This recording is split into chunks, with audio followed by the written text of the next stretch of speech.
you solemnly swear that the testimony you're about to give will be the truth and the truth and nothing but the truth, so help you God?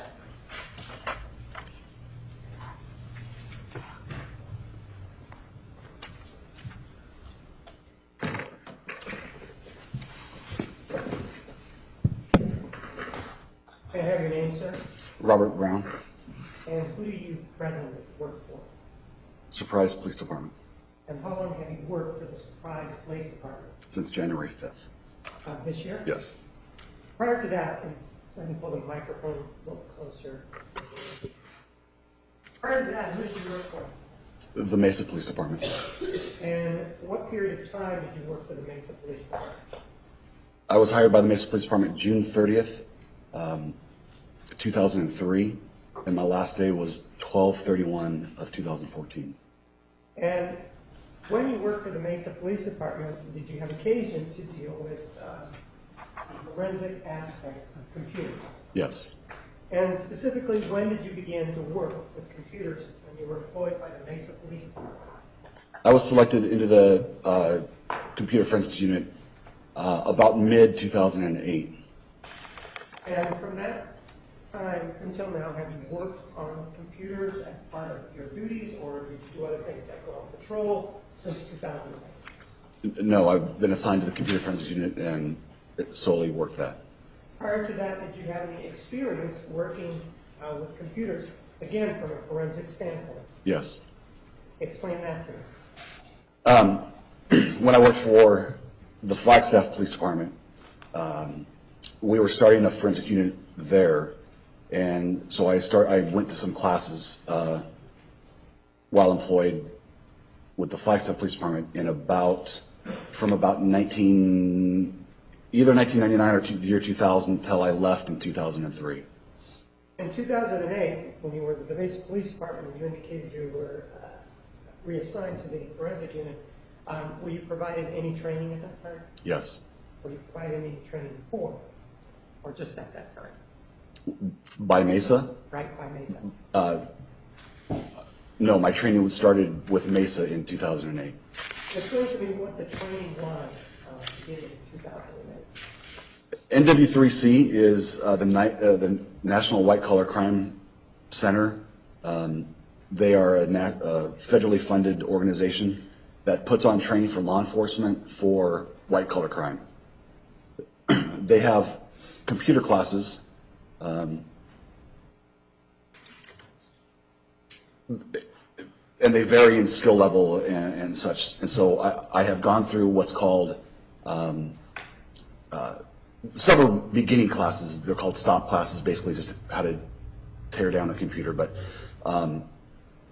important ones were BDRA, which is the basic data recovery and analysis, IDRA, which is intermediate data recovery and analysis, and then ADRA, which is the advanced class. And is it a situation where you just go through these classes and then you certify, or is there even a certification involved? With NW3C, there's no certification, but there's a test at the end so that you can pass the class. All right. And did you continue your studies, or is that all of the courses that you've taken with regard to computer forensics? No, I've also been through IASIS and have my CFCE certification, which that stands for Certified Forensic Computer Examiner. That's a What is IASIS? It's an acronym, but what does it stand for? If you know. The International Association You know. it's I don't know it. I have to look it up. Anyway, so are they the people that certify others in computer forensics? Yeah, yes, specifically law enforcement. And when were you certified by this organization with regard to computer forensics and law enforcement? Was certified January 2010, but I went to the class in April of 2009. It's a 2-week class, and then there's a time frame that they give you certain problems. You work them, you get it, you turn it in, You have to pass that problem to go to the next problem. There's 5 problems that you have to work through, and then there's a final exam. And so you are certified, correct? Yes. And did you have occasion to become involved in the investigation, or not the investigation, involved in the case where the computer from Travis Alexander was examined? Did you have occasion to do any of that? Yes. When did you first become involved in the examination of this compact Retrial laptop? The exact date, I'd have to look at my report, but it was just a couple weeks ago, I think in November. Let me show you your report and see if that refreshes your recollection.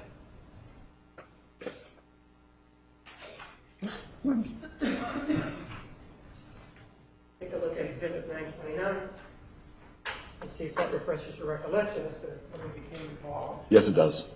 When did you become involved in the investigation in this case? November 11th, 2014. And why did you become involved? The defense expert computer witness made allegations that the user of this computer had accessed porn sites. So I was asked to verify that or not. And the name of that, the defense expert? Last name was Neumeister. I don't remember his first name. So it wasn't an individual by the last name of Smith, it was a different last name. Not that I know of, no. And with regard to the allegations, did it involve porn sites? Yes. How many porn sites were involved? Objection, relevance, and knowledge. Approach.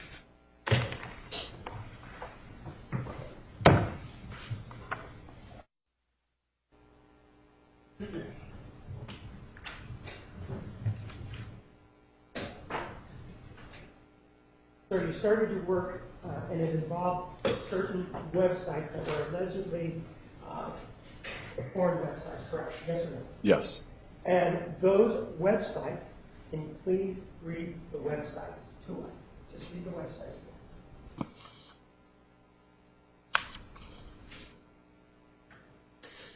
Sinpussy.com, girlsforrent.net, pussyharem.com, dietpussy.com, steamycock.com, insertthiscock.com, supercocklol.com,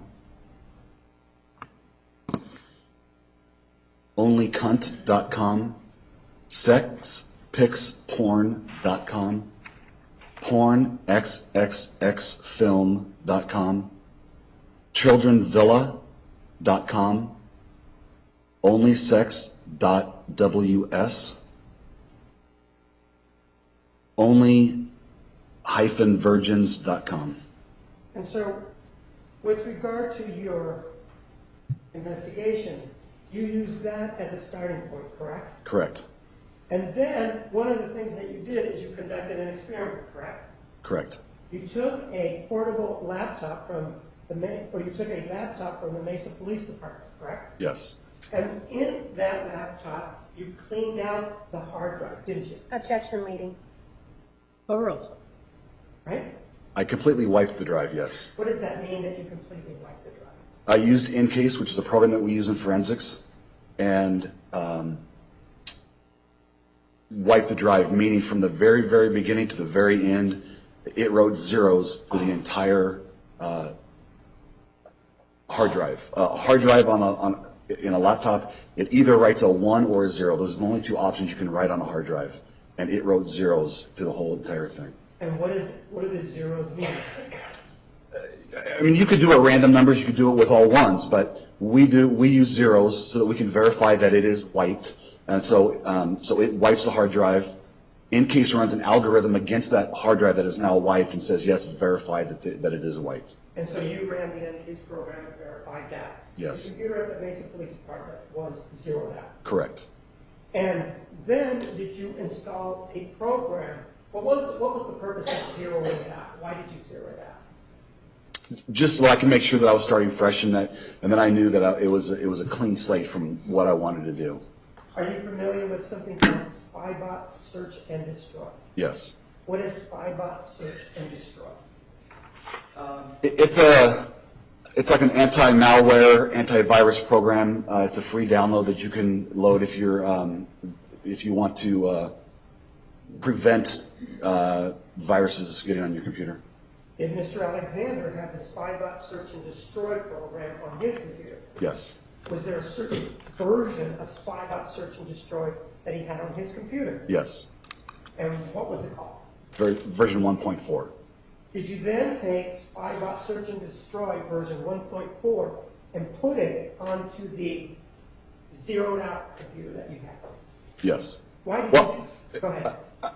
After I zeroed it out, I had to put Windows XP on it, which is XP was the version of Windows operating system that was on Travis Alexander's computer. What So does Windows do? What do you call that? it's just the operating system. What does an operating system do? It allows you to operate the computer to use various programs. Without the operating system, will a computer run? No. So you then installed Windows on it. Yes.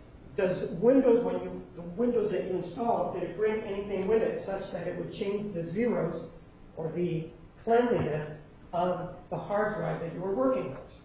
Well, yes, it wrote data to the hard drive, yes. It did what? It wrote data, yes. And what data did it write? The operating system, Okay? And the operating system would allow the computer to run, right? correct. Then did you install this SpyBot Search and Destroy? Not yet. What did you do next? I first, once I installed Windows XP on it, I made an in-case copy of it, which is a forensic copy of that drive. Why did you do that? Because I wanted to be able to look and see if any of these terms appeared on that computer by only installing Windows XP. And did you then, when you looked, you made this copy, did you find any of these terms on the hard drive that had been previously zeroed out? No, I did not. And where were you going to look? Were you going to look at the registry? Where were you going to go look in the computer? Everywhere? Or just... Everywhere. So then, did you install this SpyBot Search and Destroy? Yes. And was it the same version that was on Travis Alexander's computer? Yes. And once you did that, what were the results of your experiment? I found every single one of these websites on the computer. But did you access those websites? No. How did they get there then?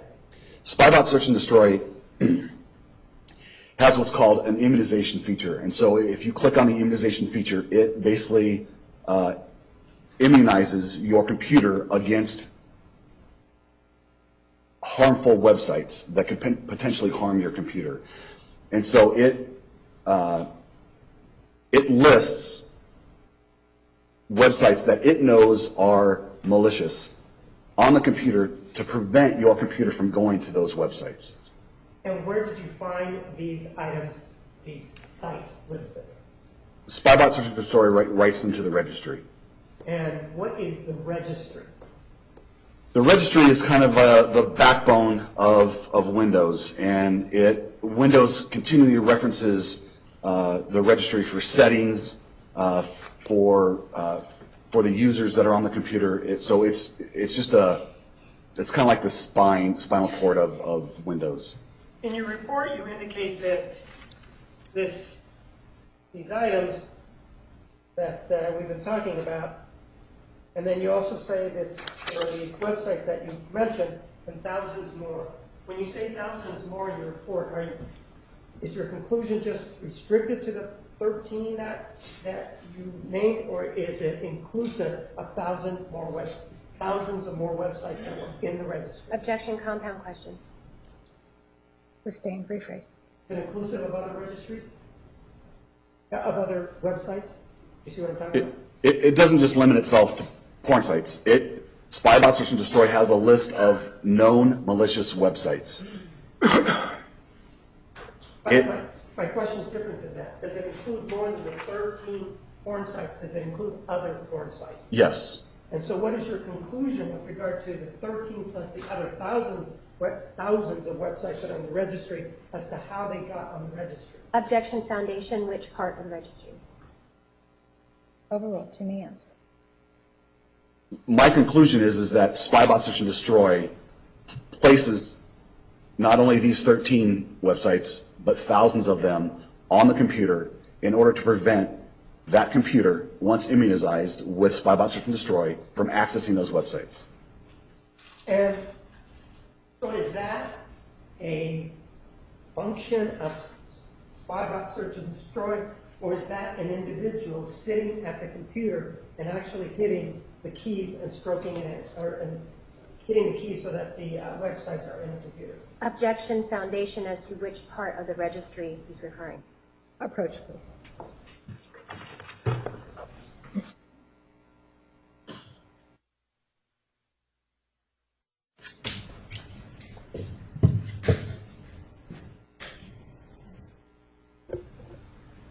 We were talking about these items. So what you were saying is that it included these 13 that you named, but did it also include other porn sites, not just the 13, was it others? Objection asked and answered. Overruled. Yes. And when you said thousands, did that apply just to porn sites, or did it apply to something else? Other types of websites also? Other types of websites also. In this particular case, did you look at May 27th of 2008 as applied to the computer to see what was going on with the computer sometime after 11 o'clock? Yes. And what did you find when you looked at that particular time? Judge, if he's referring, is that marked? Yes. It is, okay. Could we have the number, please? 929. Thank you.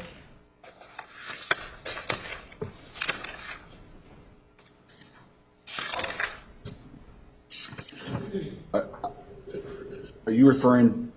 I'm talking about the work that was done to determine whether or not SpyBot Search and Destroy was placed on the computer on May 27th, 2008. Through the timeline? Yes, I'm looking to the time. Okay. And Tell me if there was any activity involving this computer sometime after 11 o'clock, May 28th, 2000, May 27th, 2008. yes. Tell me what you found. On May 27, 2008, at 23:35 hours, the computer posted a pop-up that said, Stop you there. 23:35 hours. It's military time. What time is it? sorry, 11:35 PM. p.m. Okay, go ahead. Windows the computer posted a pop-up that said, Windows has detected an internet attack attempt. And it continued on, but that was the first part of it. So at 11:35, there's a pop-up that comes on the computer. Is that what it is or not? Or is it just a message? To be honest with you, I don't know.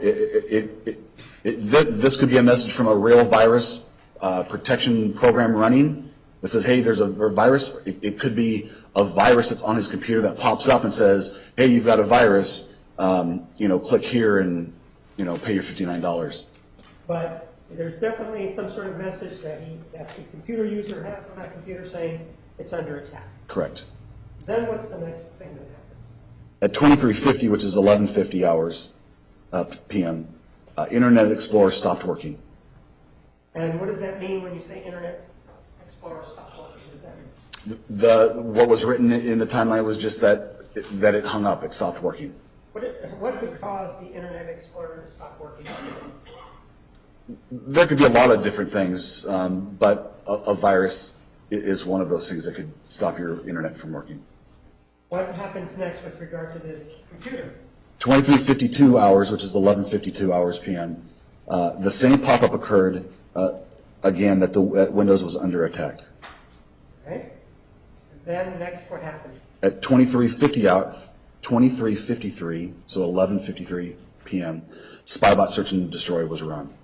When you say it was run, was it manually installed by somebody? Or did the computer do it itself? It was SpyBot Search and Destroy was installed at that point. And what is it, when you say installed, what does that mean? Well, it wasn't already installed, and they just ran a virus check on it. Spybot Search and Destroy was, at that point, was installed on the computer. Okay, I know that you're saying it's installed, but for those of us that are not computer literate, what does install mean to you? It wrote Spybot Search and Destroy to the hard drive, to the operating system, so that Spybot Search and Destroy could be used to combat viruses. But the way it was it installed by the computer on its own, or was it installed by an individual saying, let me install it? It would have to have been installed by the user. So the user installs it at that point? Correct. Now, in looking at the history of this computer, that Spybot Search and Destroy, did you see whether or not it had been installed before, or was it that the only time that you saw it was installed? I could not find any detection that it had been installed before. When you were conducting your tests in this, on this hard drive, did you check to see the time on it? In other words, how was the time set on the computer? Yes. All right, tell me about that. The computer was set to California time, and so the computer was set to what's called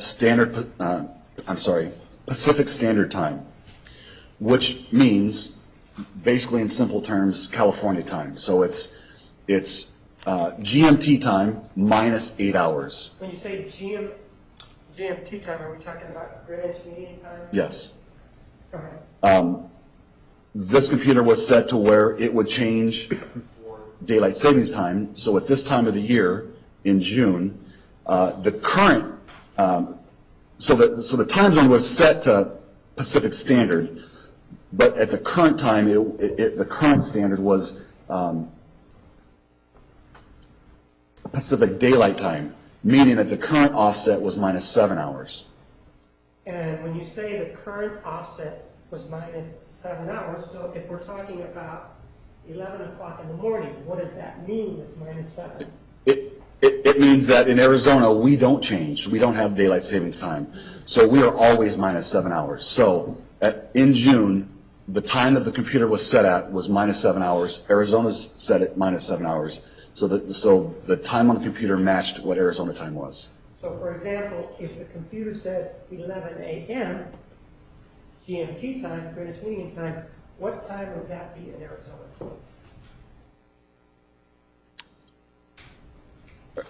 Objection, relevance? Overall, to me, answer. Could you clarify that? Are you asking? I don't. All right, would the computer, whatever time it's showing, would it show it in Greenwich Mean Time, or would it show it in Pacific time? The computer would show it basically in Pacific Daylight Time. So if you look at the time on the clock setting, it's going to show you the current time It of. does that for you, even though there's Greenwich Mean Time that's involved. Correct. And that's an automatic feature that it does. Yes. So what happens when California time changes? Does the computer also change its time? This computer would. Okay. If you had the computer set when you set it up to be on Arizona time, it wouldn't. But this computer was set to Pacific Standard Time, and so it would, yes. Did you check the computer to see if it had any viruses? Yes. And what did you find?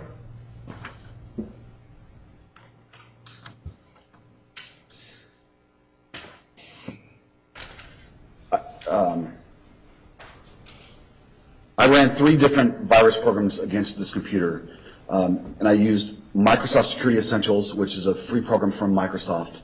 It located 24 viruses. I ran Malware Bytes against it, which is also another free program. Located Malware Bytes looks for not just viruses, but also malware. So it could be a cookie, it could just be a tracking cookie, is something that he found. But Malware Bytes found 17 viruses and or malware. Symantec, which is Norton Antivirus, which is a program that the department owns, I ran against it, and it found 10 viruses. Back then, in 2008, or as part of the investigation of computers, does the Mesa Police Department normally run a check for viruses? Not unless it was involved in the case for some reason. If for whatever reason that was part of that investigation, then yes, I would, but I would not normally run a virus check against it. And in terms of the accuracy of the number of malware, viruses, that sort of thing. How did you go about doing it so that it might reflect on the accuracy of the number of viruses that you may have found?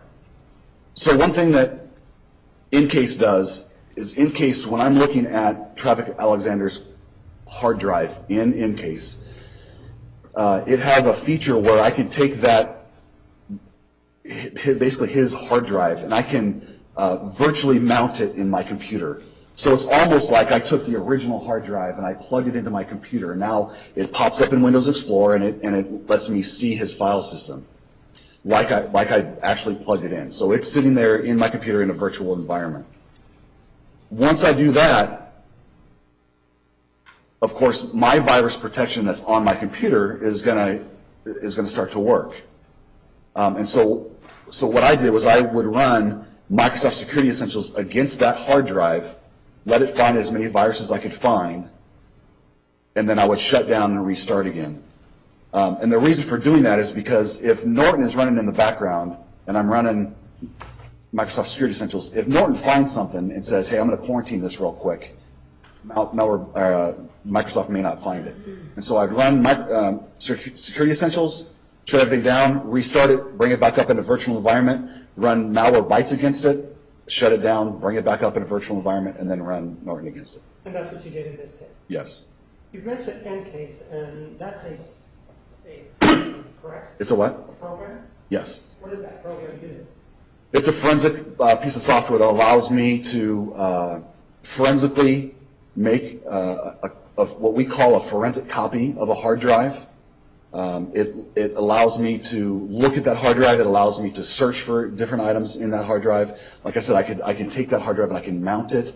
It lets me wipe hard drives like I did, like I explained earlier, and wipe hard drives. So it's a forensic tool that we use. And the original image, is that preserved because of the use of this InCase? Yes. One thing InCase does is it makes what we call EO files, and they're actually E01 files is the correct term for it. And the reason it calls them that is because the very first file that it makes is a whatever you name it, and then it's a .E01. And then it goes E02, E03. So we just call them E01 files. When you make a forensic copy of a hard drive, it takes those ones and zeros and basically makes a forensic copy of it. When I bring that forensic copy up in InCase, there's an algorithm that is run against each one of those files to verify that those are the original, unaltered files. If there's one bit that's off in that, InCase sees that and won't let me look at it. So in this case, is the 2008 hard drive, is it still available, for example, the way it was at the time that it was made back in 2008? Yes, InCase verified the files and let me bring it up. Are you familiar with FTK? Yes. What is FTK? FTK is just another tool that we use. It's like InCase. It's called the Forensic Toolkit, and it's just another program that is made by Access Data that we use. And you've used that? Yes. In terms of your practice, which one do you use most? Is there a percentage? On a particular case, I will use InCase predominantly, usually about 75% of the time, and InCase about 25% of the time. And in looking at this hard drive, did you look in wherever that you could, first of all, to look at any photographs that may have been on this hard drive, this machine hard drive? Yes, I did. And how long did it take you to go through whatever photographs were there? Approximately 3 days. And did you use a program to look for these photographs? I used several programs. And which programs did you use? I used InCase, FTK, and then there's a program called NetClean. NetClean is a free program provided to law enforcement it's a collaboration between NetClean and Microsoft to combat child pornography. And so they give us this program for free. And with regard to looking And did you look throughout the whole of the hard drive? In other words, were you restricted as to were you restricting it as to years or areas, or did you look everywhere in the hard drive through all the photographs? Looked everywhere in allocated and unallocated space. What's unallocated space? Unallocated space is just the empty space on your hard drive. So when you look at your hard drive on your computer and you have 100 gigabytes of free space, that is just called unallocated space. Windows has not allocated that for use yet, and so it's what we call unallocated. How about allocated space? What is that? Allocated is that's just what the operating system and programs and files are currently using. Any idea how many photographs you looked at? No. Hundreds of thousands. And did you find any images of child pornography in any of those hundreds of thousands of images that you looked at? None. Did you look to see if you found any so-called adult type of photographs in those hundreds of thousands of images? Yes. How many did you find? 4 thumbnails. And what were they? In other words, were they females, males, what? There were two of females that showed nudity. One that the female was kind of dressed, kind of turned around, showing a little bit of skin, and then a fourth of a male and a female. And with regard to these particular images, you said they were thumbnails. Correct. What are thumbnails? Thumbnails are just a small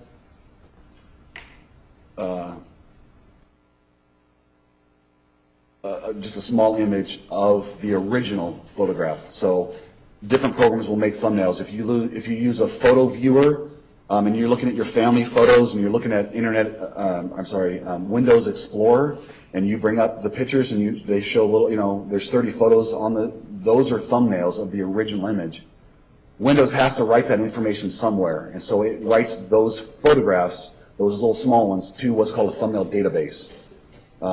So they're still photographs on the computer, but they're not copies because they're smaller, but they're representative of that original large photo. And did any of these 4 thumb drives have any date or time designation? The 4 photos that I found were found in unallocated space, and so there are no file names, there are no times and date stamps. There's just the raw data of the photo. With regard to this computer, did you then continue looking at something called Mozilla Firefox? Yes. What is Mozilla Firefox, and how does that differ from what you've been looking at?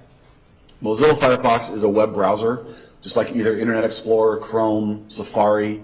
It's a program that allows the user to get on the internet and surf the internet. So when you looked at these photographs, did that include, for example, if the Mozilla Firefox had been used, did the photographs that you look at include, by necessity, any photographs that may have been viewed through Mozilla Firefox? Yes. So it included everything in the file by whatever means they were used? Yes. So using or looking into Mozilla Firefox, what did you find?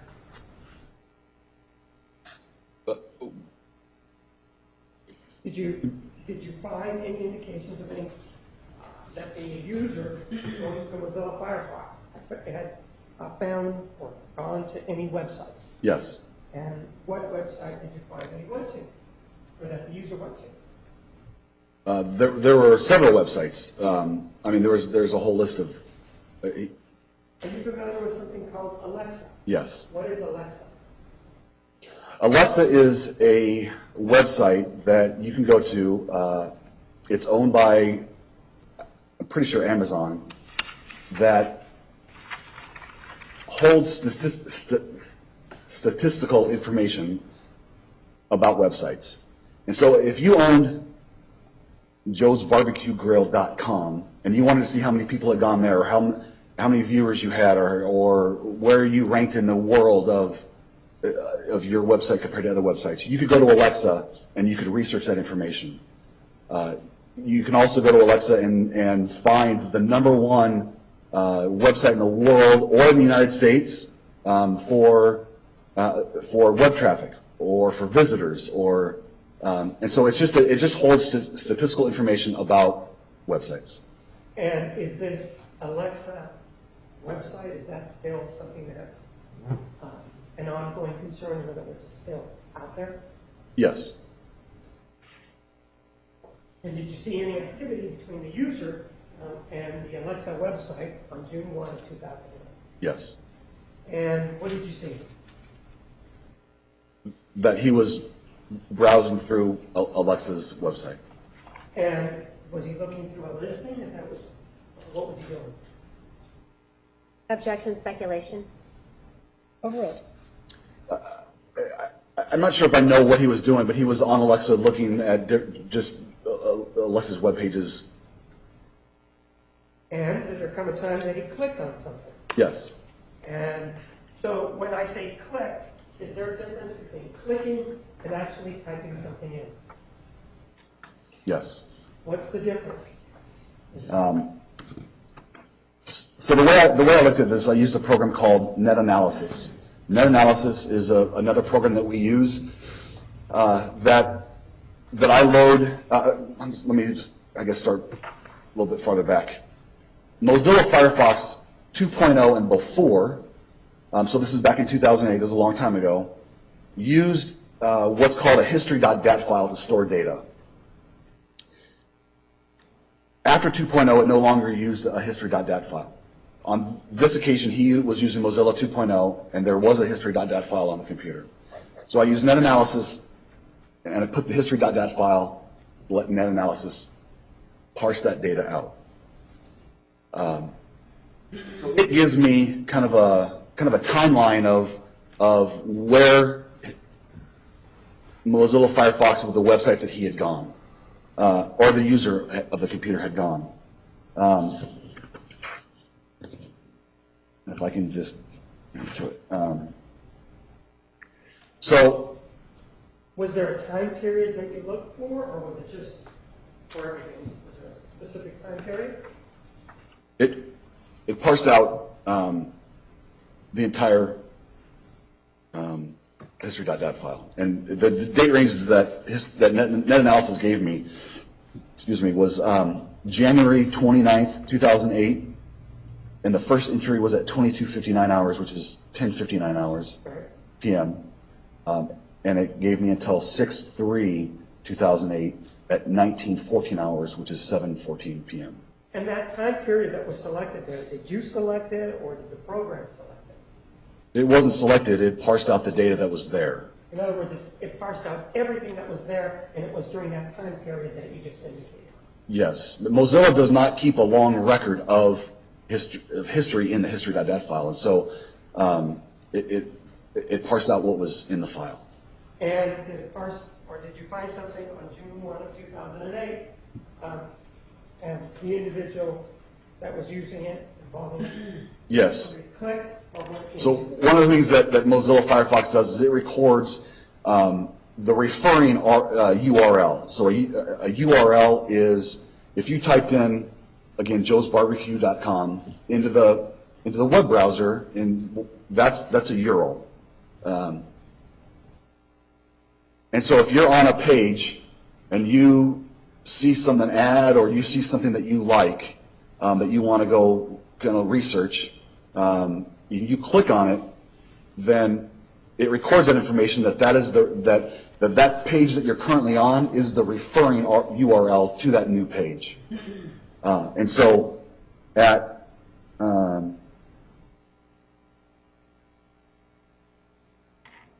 so on 6/1 of 2008 at 03:44 hours, so 3:44 in the morning, Firefox browser was on a site called Alexa. At 3. Before you go there, you said 3:44 in the morning. Is that time accurate in terms of it happening at 3:44 in the morning or its own time, or do we have to add 7 hours to make it 10:44 in the morning. Which is accurate, 10:44 or 3:44? 3:44 is the time in Arizona. Net analysis shows you both times. It shows you UTC time, and it also shows you current time. So for example, if somebody said that it was at 10:44 in the morning, would that be accurate or would that be inaccurate? That would be Objection vouching. Overruled. You may answer. that would be inaccurate Why would that be inaccurate? because the offset had not been accounted for at that point. So it's 3:44 in the morning, and what happens? At 3:45 hours, the user on Alexa, and so if you go to Alexa, you can see it just lists websites, and so I don't know how they were listed in 2008, but you can just scroll through different websites, and it gives information about these websites. And at 3:45 hours, youporn.com was clicked on, and so Alexa's referring URL, and it sent him to YouPorn. So it wasn't written in, it wasn't YOUPORN, right? It was actually clicked on. It was correct. And then what happened? How long was he on this YouPorn website?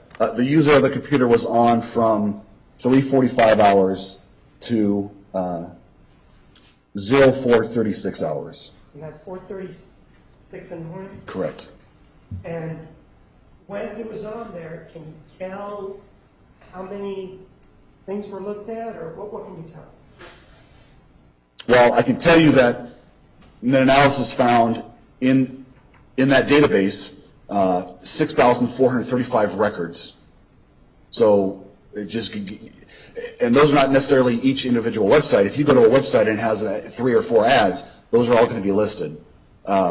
So there's 6,435 records listed in the database, and out of that amount, there were 166 records associated with the YouPorn website.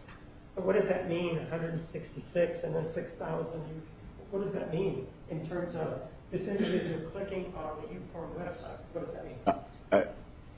I don't know what it means. I mean, it just means that out of the 6,000 records, I counted. Okay, I mean, I made a list of the YouPorn addresses, and I went down and counted them, and there was 166. So there was 166 addresses during that 45 to 46 minute period. Correct. Does that mean that the person was clicking on 166 images, or what does that mean in terms of the 166 images? No, I did notice that a lot of the referring URLs that were listed in those 166 were ads, and so so they were not necessarily clicked on, but they were, when you bring up a web page and there's going to be content, and it's going to refer itself, and so it's going to have several listings when that web page comes up. Are you familiar with the term pop-up? Yes. What's a pop-up as it applies to what you're seeing? A pop-up is just that. It's the web page refers itself to this whatever it wants to pop up, and so it's going to list that as a website, and it's going to list the referring URL as the one that started it. Well, you also use the term ad. Does pop-up have anything to do with the ad, or is it something separate? A pop-up is a pop-up, and an ad can just be just an ad that's on the page doing something. It's not necessarily just a static ad on the website. Those are usually included in that website's URL. But if that ad on the page is not necessarily popped up, and coming out in its own browser, but it's on the screen and it's playing a movie or some type of animation, that can be a new URL that has a referring URL to it. So could that pop-up also be an ad? Yes, a pop-up can be an ad. We talked about the 4 thumbnail photographs that you found in this case. Remember talking about that? Yes. Could those 4 thumbnail photographs that you saw, could they be pop-ups? Objection speculation. Overruled. You may answer. They could be, yes.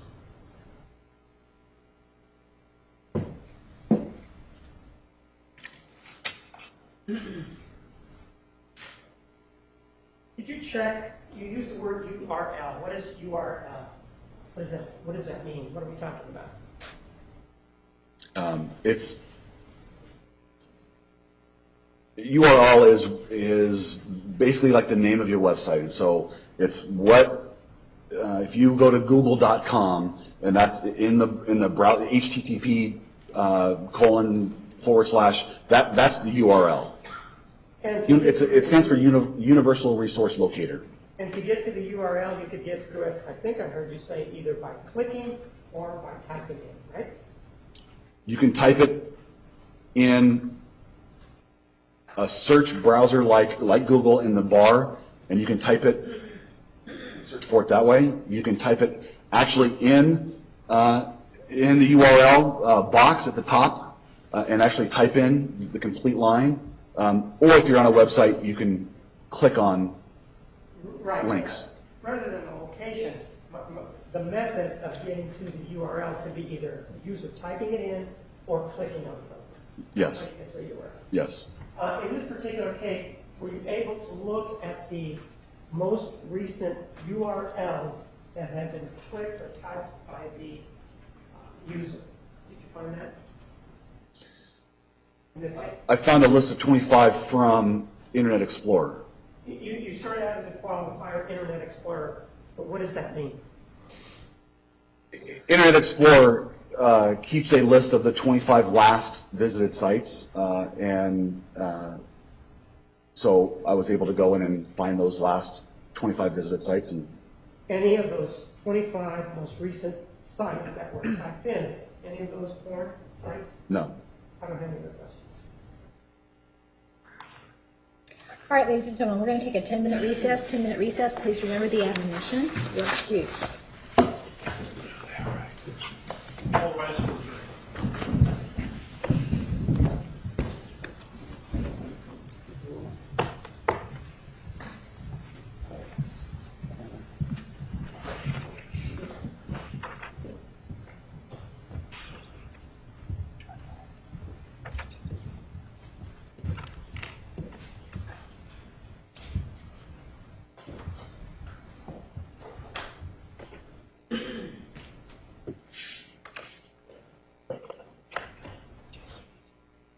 We are at recess. You may step in.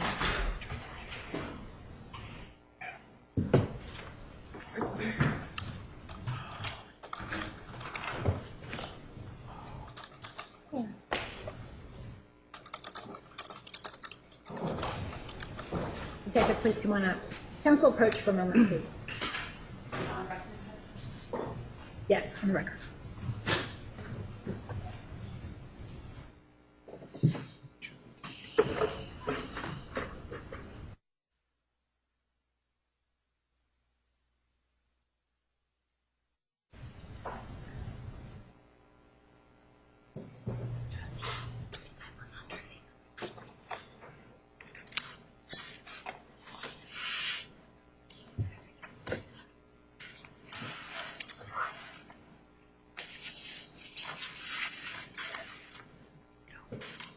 Okay, well, that's good.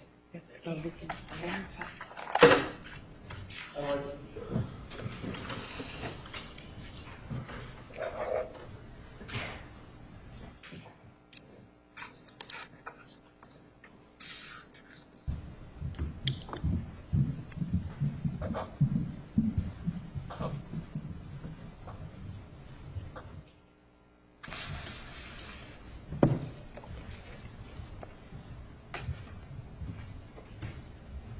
Please be seated. The record will show the presence of the jury, the defendant, and counsel.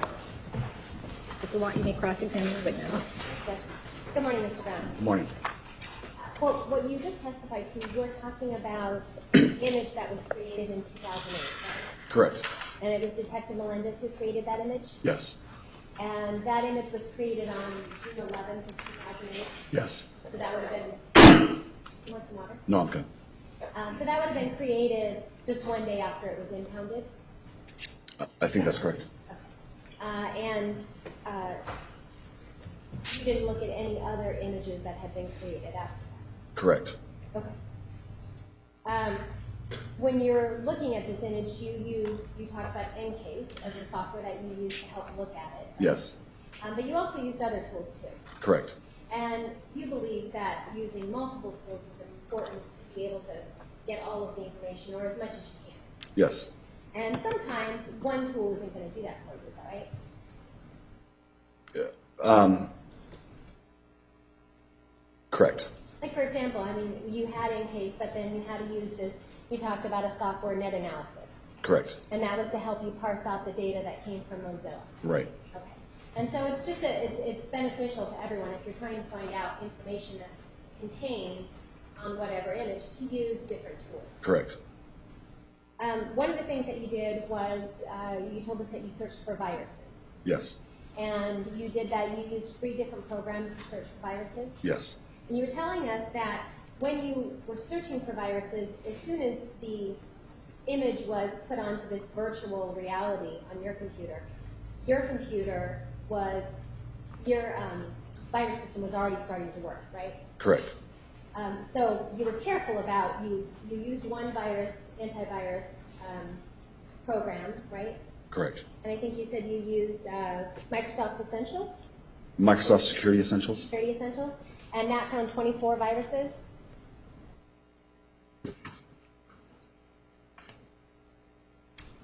Yes. Okay, and then after doing that, you turned it off and then reloaded it into this virtual reality, right? Correct. Okay. And when you did that, you used another program, you used Malwarebytes. Correct. And Malwarebytes found 17, I believe, viruses? Or adware? Viruses and or malware, yes. Okay. And you took it off and then reloaded it into the virtual reality. And when you're reloading it starting fresh again, right? Correct. Okay, so starting fresh for the 3rd time, you ran Symantec, which is a Norton antivirus. Correct. And Symantec found 10. Correct. So when you're looking for viruses, it wasn't something that was difficult for you, right? No. I mean, just running the program, it pops up, you see that there's viruses there. Correct. And based on your own computer programming working in the background, is it possible that there could have been more viruses that have already been picked up and quarantined by your own program? It is possible, yes. You testified that it's not necessarily normal to run or check for viruses on every forensic examination. Is that right? I don't know. Okay. But if it became relevant, it would be something that you would do, right? Yes. And you certainly would never testify that you didn't find any viruses or when you never looked for them, right? You want to ask that yes. again? Okay. So in other words, you would never tell us that there are no viruses, but in reality you never looked. No. Right? You would tell us that I never looked, so I don't know. That would be the right answer, wouldn't it? Yes. Okay. And so if Detective Melendez, you know who Detective Melendez is, right? Yes. And he worked in the forensic unit in Mesa PD Yes. back in 2008? Yes. And actually he's the one who made this image, right? Correct. So if Detective Melendez testified in this trial that he looked but found no viruses, that would be wholly inconsistent with what you have found, right?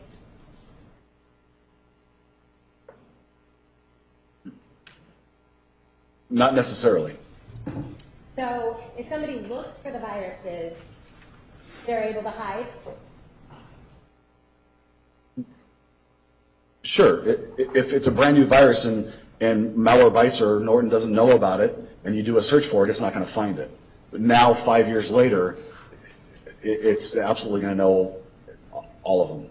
Okay, so what you're saying is that in 2008 or 2009, if somebody were to search for viruses using any particular program, you're saying that the viruses that were created in 2008 aren't going to be picked up by software viruses, antiviruses that were created in 2008. I'm saying the results can differ. Right, the results can differ, certainly. And if you looked in 2008, maybe you wouldn't find as many. Is that what you mean? Correct. But certainly, if you look in 2008, out of the 24, 17, and 10 that these 3 different ones you found, you're going to at least most likely find one. Don't you agree?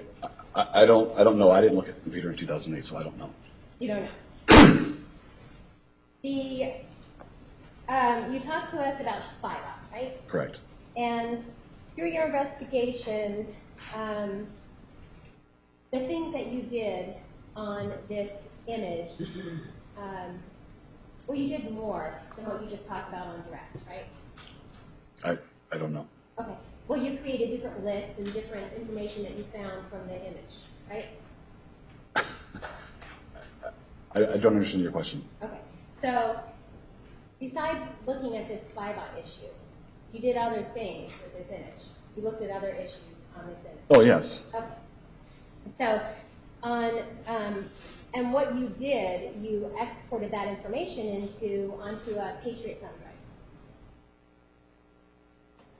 You can look at your report, it's on the last page. You mean when I completed my report? Yes, uh-huh. I put it on 2 thumb drives, yes. Okay. And Patriot is just the name of the thumb drive, right? I think so, yeah. Like a brand. Right. Okay. So, in other words, what you did, your work, your investigation on this particular image, you took that work and you made it into a computer report. Correct. And that computer report then you copied onto 2 different thumb drives. Correct. Okay. And you do that so that it can be disclosed to different parties, right? Yes. To the state and to the defense? Yes. All right. The experiment that you did with regard to SpyBot, you told us that you had taken a Mesa PD laptop and you wiped it clean. Correct. And zeroed it out, right?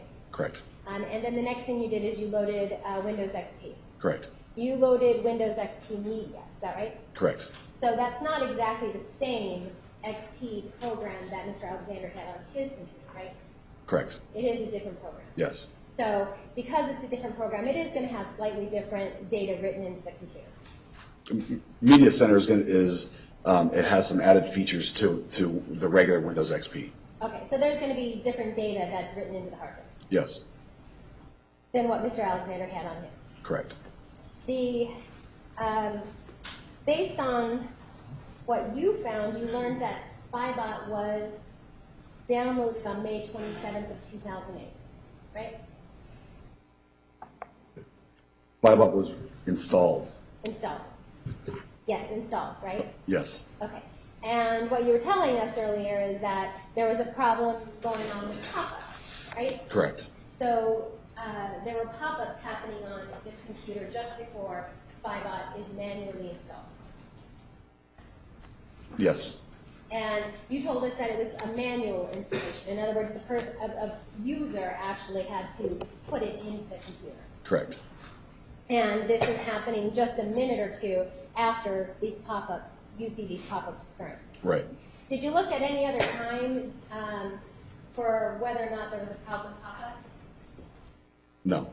So all you're telling us is that you know for sure at this specific time on May 27th at around 11:30 at night, there was a problem with pop-ups. Yes. But you don't know about any other times. No. Okay. And that's just because you didn't look, right? Right. When SpyBot is installed, it begins to, is download the correct word, download thousands of different malicious websites. It's installing the program. Right, it's installing the program, okay. And when it installs the program, part of the program is to put a list of malicious websites. It makes a list, yes. Okay. And have you ever referred to it as like a block list? A what? A block list? No. Okay, so it's basically a list that is supposed to block the user or the computer from going to these malicious sites, Correct. right? And this installation of SpyBot is all put onto a specific part of the registry of the computer. Well, again, the registry is kind of like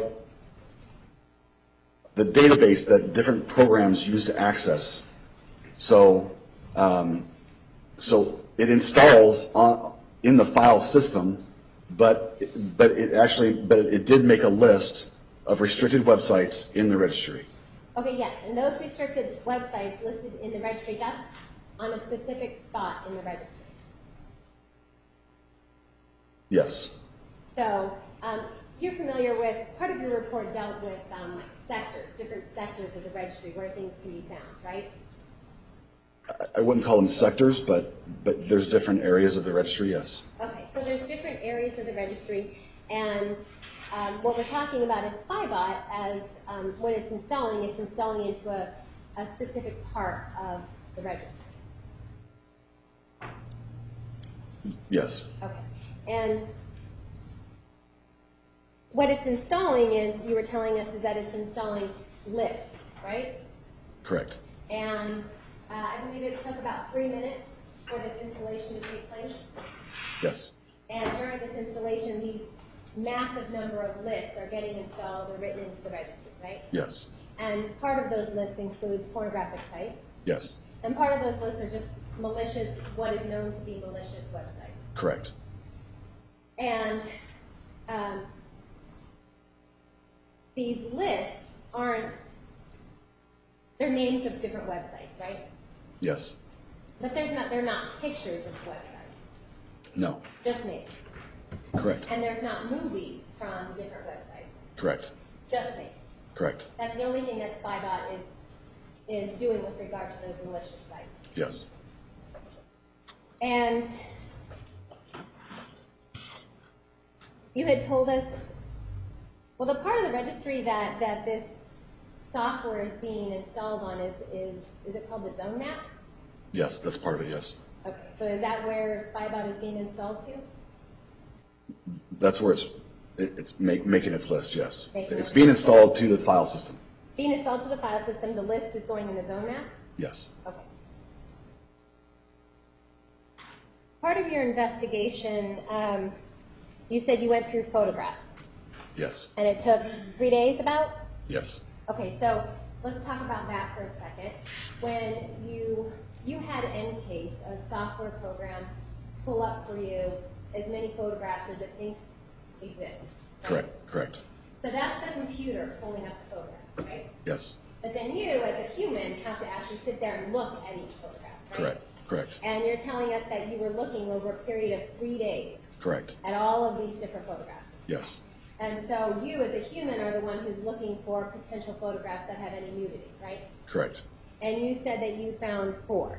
correct, And these particular photos, you detailed in your report, right? I actually listed the photo in my report, yes. Okay. And the photos are pornographic in nature, right?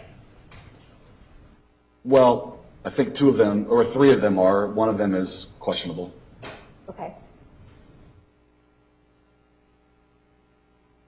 And the photos were found in unallocated space, right? Yes, So that means that they were in a space that normally wouldn't be recognized by the computer as available to a user to look at.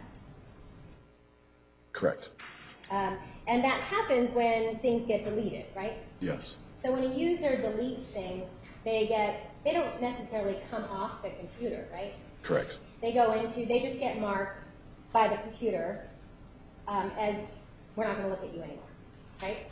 But that picture is still there. yes, potentially, Potentially, right? As long as it's not been overwritten by other data. right, When things are deleted and then eventually overwritten by other data, we can't usually see the original photo that was deleted. correct, So these 4 photos that you find, they're in unallocated space, right? yes, And so it's because of your software that you're able to pull them up. right, And you don't have any knowledge as to any additional photos that could have been deleted over the years that would have been overwritten and now gone. correct. So it's possible that there could have been many more. I have no idea. Okay. And the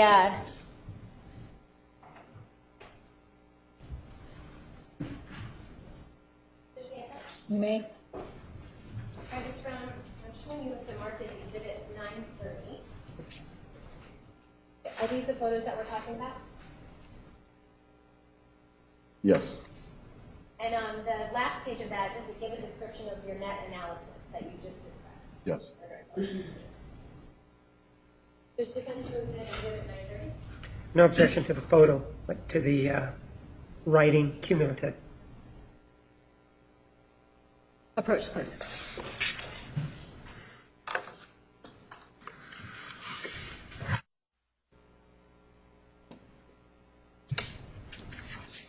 Exhibit 930 is admitted.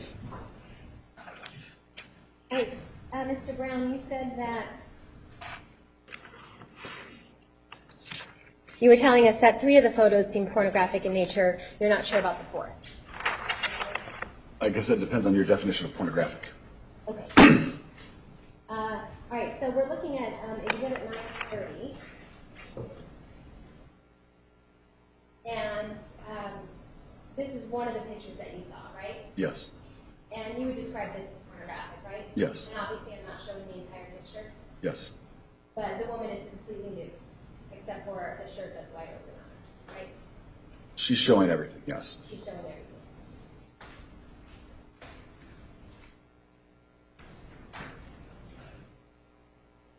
The second photo that you found,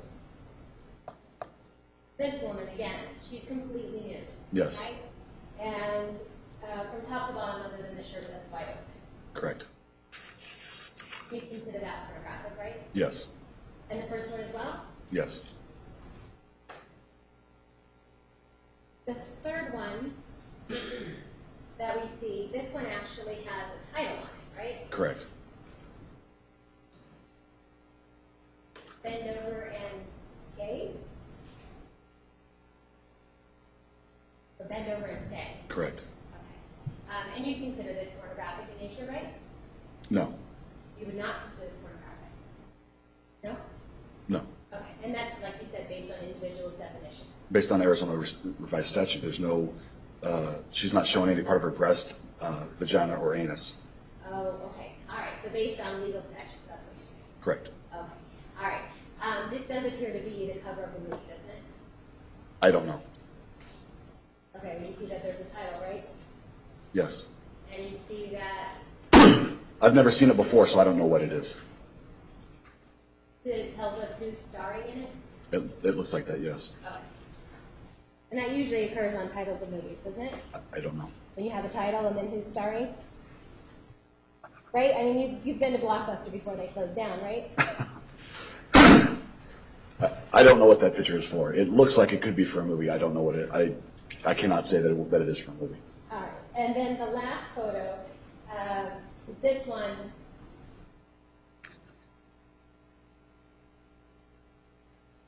This one as well. I mean, you have a copy of it on you on your desk. This also has a title that seems to be almost unreadable, right? Correct.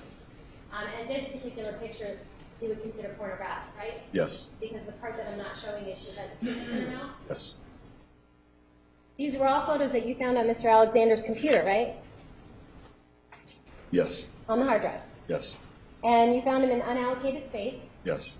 And you said that when you found them, there is no date or time stamp, right? Correct. So you have no idea if this is coming from something that he did on June 1st of 2008, Correct. or if it's something that he did from 2007. Correct. The thing that, what you can tell us, though, is that these photos are not associated with Spybot, right? Correct. Spybot did not put these photos on Mr. Alexander's computer. Correct.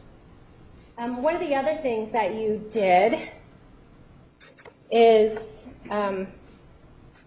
you created the thumb drive that you disclosed to the state and the defense. You had different lists of information that you found on the hard drive, right? I don't know what you mean by lists. Okay. Well, one of the lists that you created was the pornography URLs. Oh, Does that sound familiar? I don't know. Can you show it to me? Sure.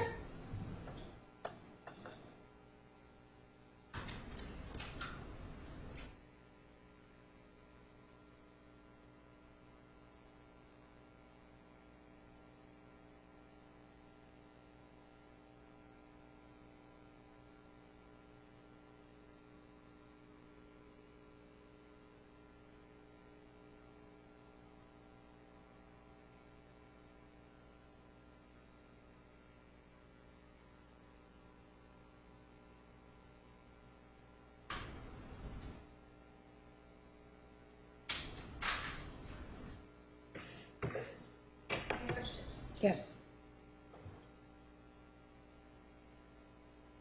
And you said number 931. Recognize that as a list artifacts that you found? This is a list that Internet Evidence Finder makes. Oh, okay, all right, so you didn't create it. Correct. But Internet Evidence Finder, which is a software program? Yes. So the software program that you use, right? Correct. Is what created this list? Yes. And then you included this list in your report. Yes. Participants in Exhibit 931. No objection. 931 is admitted. All right, and then on this particular list, it gives a list of different pornography URLs that were, or is artifact the correct word to say? Are they remnants of URLs that were found? Yes. And so let's just, you see the second one down, you can see it says media.pornhub.com, Correct. right? And if we look over, you can see that it tells us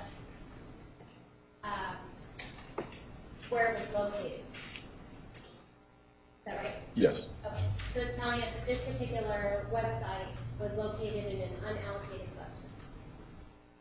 Correct. Okay. And when we talk about sectors, that's the sector of the hard drive, right? Correct. So in other words, if I wanted to ask you to find this URL, you could actually go to this physical sector on the hard drive and find it for us. Correct. And that's why, that's one of the things that's helpful about this list, because it tells us exactly where these things are found, Correct. right? And then this number right here, this is actually the item, the evidence number for Mesa PD, right? I think so, yes. Yes. Okay, and that, so in other words, we know that this particular list is being generated from what was found on Mr. Alexander's hard drive. Correct. And so here, if we go through some of them, we can see Fling. My question is you said that what was it called, this software program? Internet Evidence Finder? Internet Evidence Finder. Does it just have a list preset of what is considered pornography to know how to make this list? No. It looks for words in the URL. Okay. So specific words in the URL. So like here we see Pornhub. So that's what's going to place it onto this list. Correct. Okay. And here we see pornhub.com/video, right?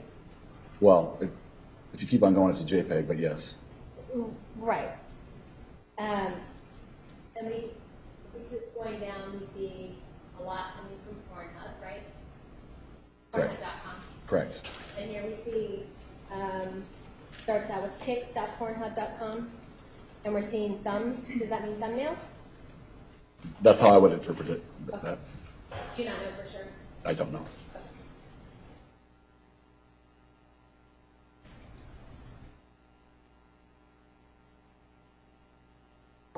Okay.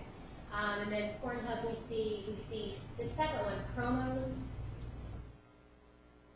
Promos Fling, promos.fling.com.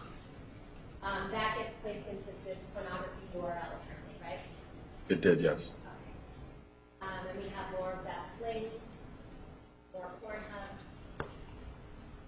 And all of these items are not dated, is that correct? Correct. They zoom out. Correct. As far as I remember, they're in unallocated. So going back to the unallocated, then what we're talking about is things that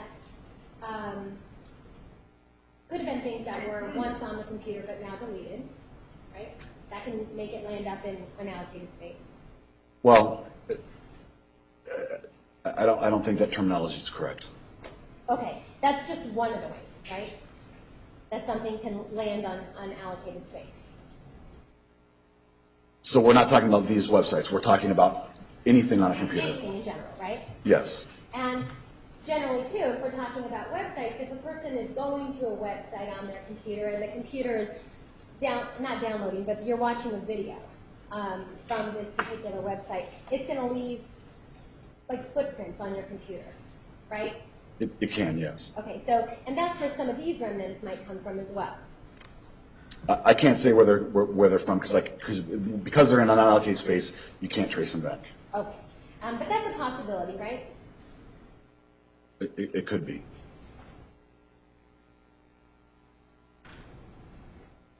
On one of the last pages, we see youth born, which we're already familiar with, right? Correct. And then this IAFD. Do you know what that is? I do not. But for some reason, this program is putting it under the pornography URLs, right? It did, yes. Okay.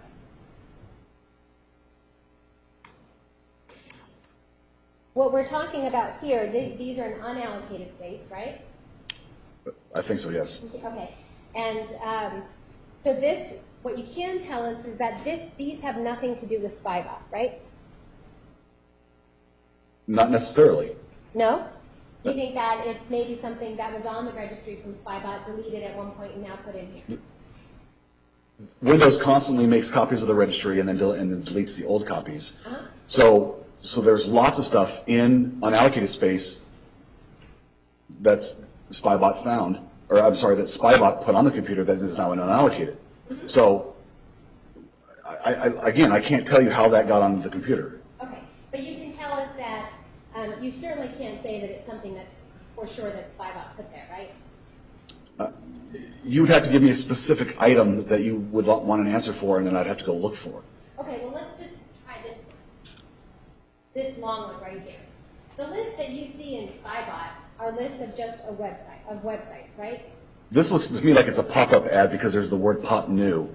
So so again, I don't know what that is, but to me that doesn't look like a movie. It looks like it looks like an ad because there's font size, there's link colors, and so that to me looks like it's some type of ad or a pop-up. Okay, an ad or a pop-up, not something put there by SpyBot, then, right? Correct.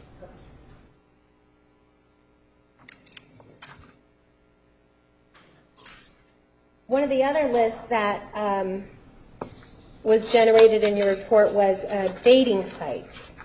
Does that sound familiar? Yes. Okay. By the same program. By the same program. Internet evidence? Yes. Yes.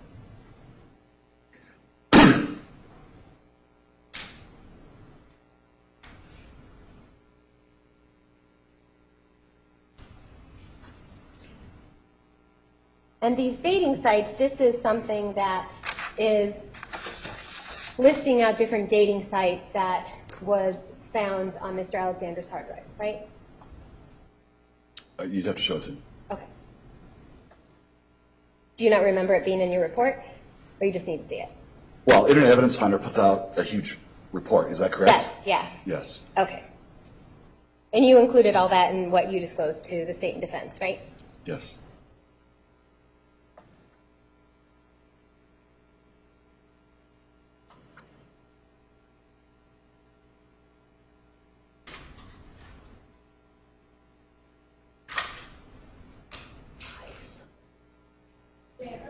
Yes. All right, so I'm showing you exhibit 932. Does that help refresh your recollection? Yes. This looks like a report that Internet Evidence Finder made. Okay. You said that's a software. Correct. Let's go to exhibit 932. No objection. 932 is admitted. All right, so on here what we're finding is this program puts into a list of different dating sites, right? Or dating site URLs. Is that right?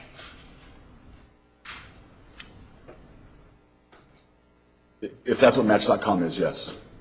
Oh, you're not familiar with Match.com? Never been there. Okay. But you haven't seen the commercial then either? No. Okay.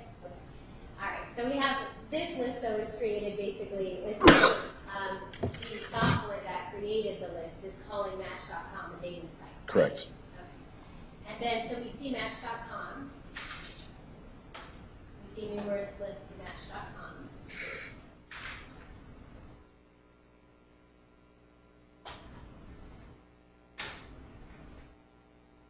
Then we also see, besides Yes, And you can see that something that we saw in the pornography URLs is promos.fling.com, right? correct. And that's something similar to what, and actually you can see it here, it says Pornhub. You see that? Yes, And so this fling is now also, besides being listed in a pornography URL, it's also listed under a dating site URL. Right? correct. Okay. And then we see Friend Finder. Yeah. Yes, And you can see adultfriendfinder.com. yep,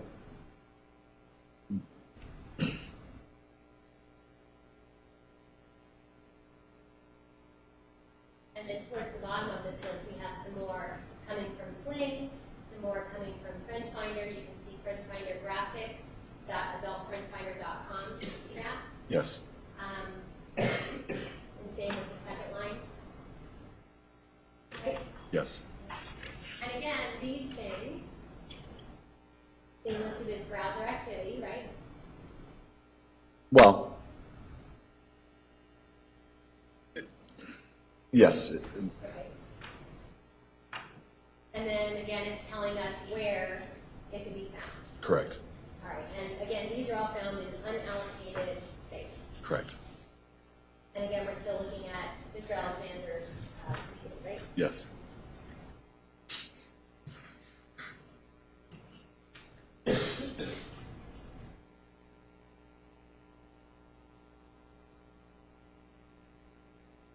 Some of these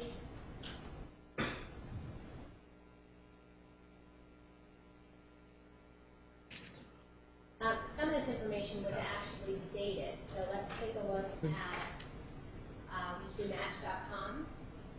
It gives us a date, Okay, 2/10/2008. So does that mean that there is a date and timestamp associated with this URL? you'd have to show me the top of that. Sure. Okay, let me go to the first page.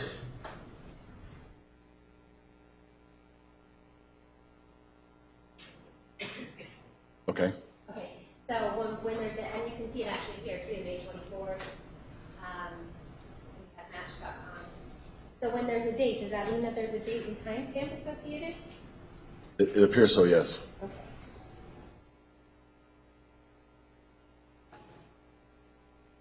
And these particular dates and times, we're looking at Match.com, and we have dates and times in February. You see that? Yes, And one in January 29th, 2008, and that's Match.com. See that? correct, So these are obviously long before Spybot was installed, right? These particular entries. yes.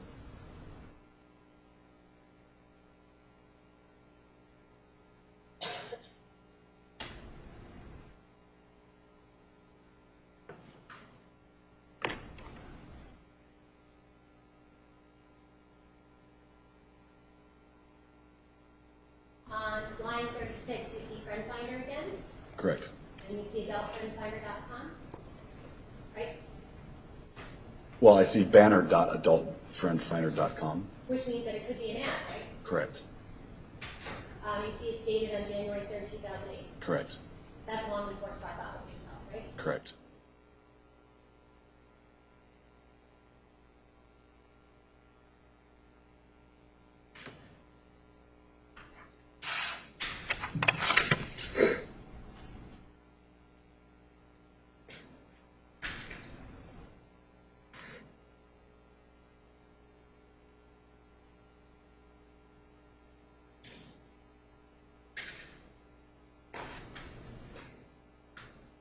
And are you aware what adultfriendfinder.com is? I'm assuming it's a dating website for adults. You may. Show you exhibit number 933. You can see the website listed, the name at the top is Adult Friend Finder, right? Yep, So it appears to come from adultfriendfinder.com, yes, and it describes what kind of website it is. yes.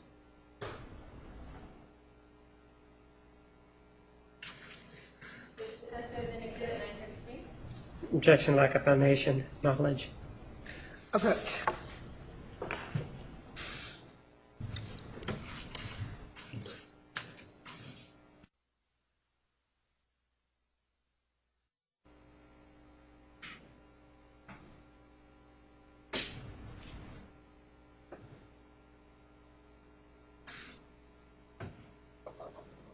And Mr. Brown, you're aware that adultfriendfinder.com is currently an adult finder for sex friends, basically, one-night stands.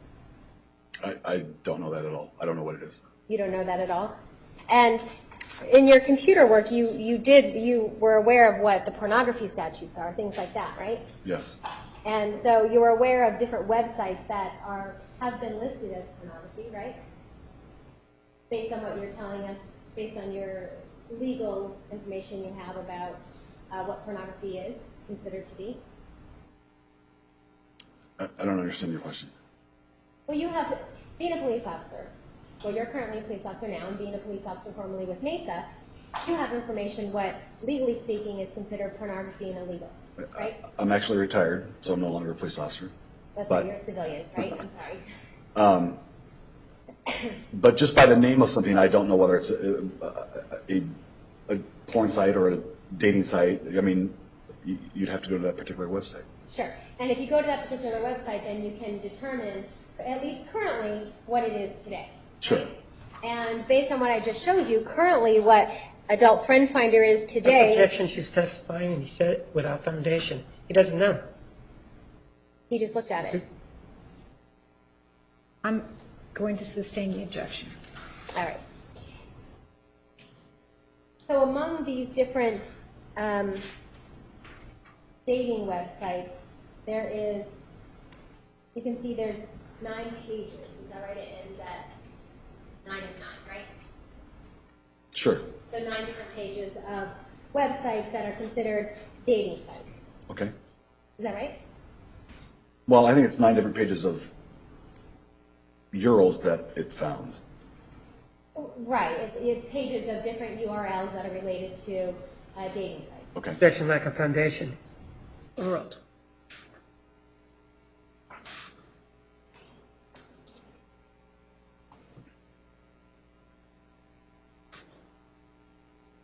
And these dating sites, as we saw, were found in unallocated space, right? Objection, assumes facts not in evidence. Dating websites. Just they're listed. Overruled, you may answer. Can you ask the question again? Sure. Okay, let's take a look at.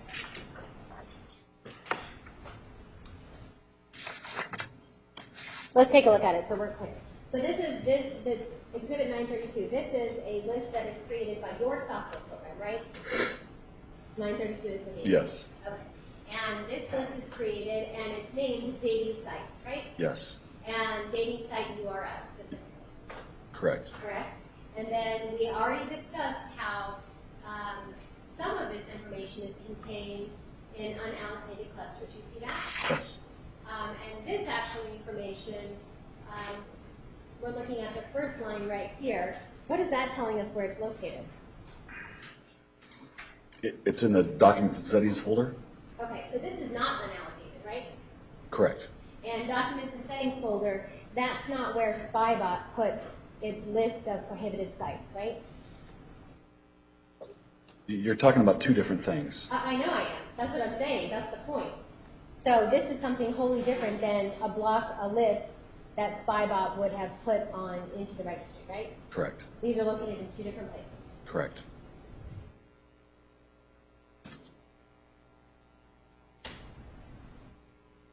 One of the other things that I'm guessing now it's Internet Evidence Finder. Maybe not. Oh, it is. Through Internet Evidence Finder, there was a list created of web video fragments. Does that sound familiar? Yes. Okay. And web video fragments are what? Generally speaking. It would be a fragment of a video. Okay. And where did that video come from?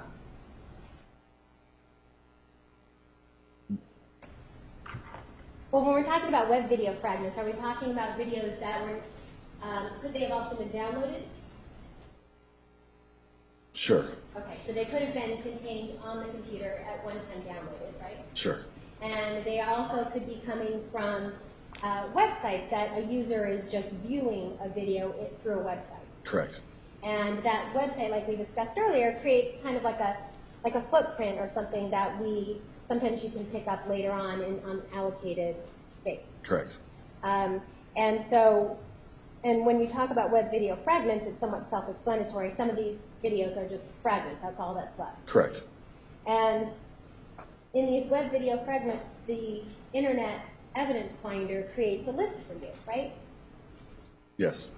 And that list gives, actually contains the fragments that are left of these videos.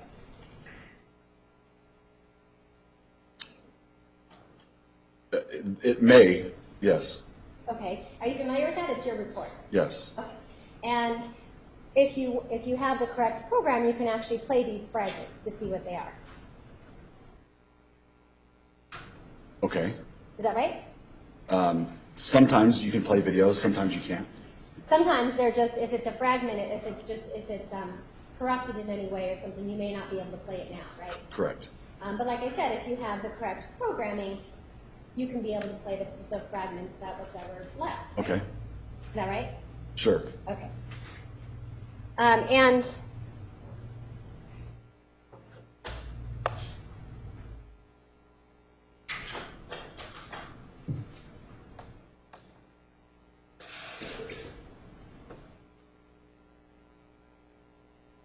Mr. Brown, did you bring your computer today, actually? Yes. Okay. So you told us that you're familiar with this list that's created of the web video fragments, right? It's a report that Internet Evidence Finder puts out in about a several thousand page report, yes. Several thousand pages, okay. Just kind of like the photos that NCASE created for you, it requires a human to then go look through these web video fragments to see what's there, right? Correct. So a software program isn't going to tell you what kind of videos are on there. Correct. You have to actually look for them. Correct.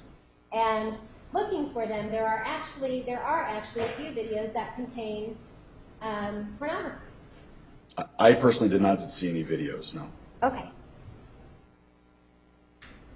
Did you look? Yes. How many days did it take you to look through the videos? Several days. Several days.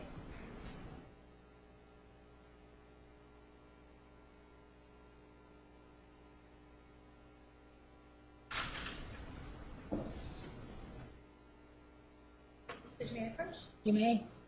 I'm showing you what's been marked as Exhibit 934.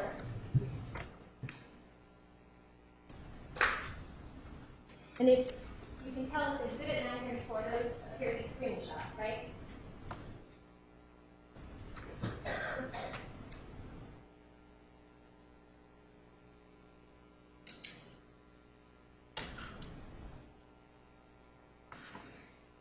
Yes. Okay. And at the top, you can see on the very left top-hand side, you can see that it's coming from your report. You see that, Detective Flores Supplement Report, MPD DR? Yes. Okay, and then after that, not my email, but after that, you see web video fragments. At the very top, sorry. Yes. Okay.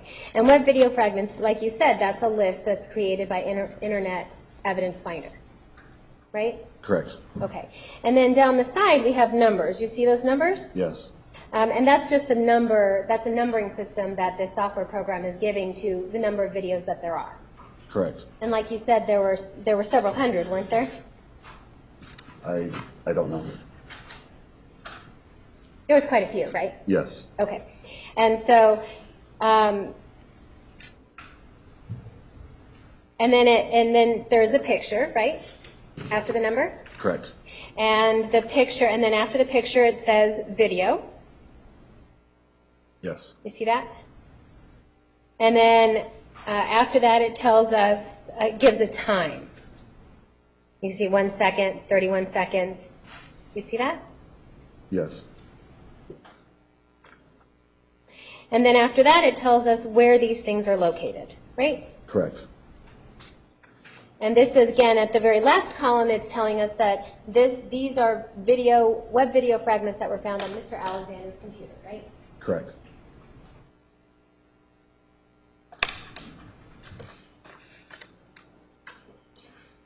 There's defense representative exhibit 934. No objection. 934 is admitted. Okay, so let's see what we were just talking about. So we're talking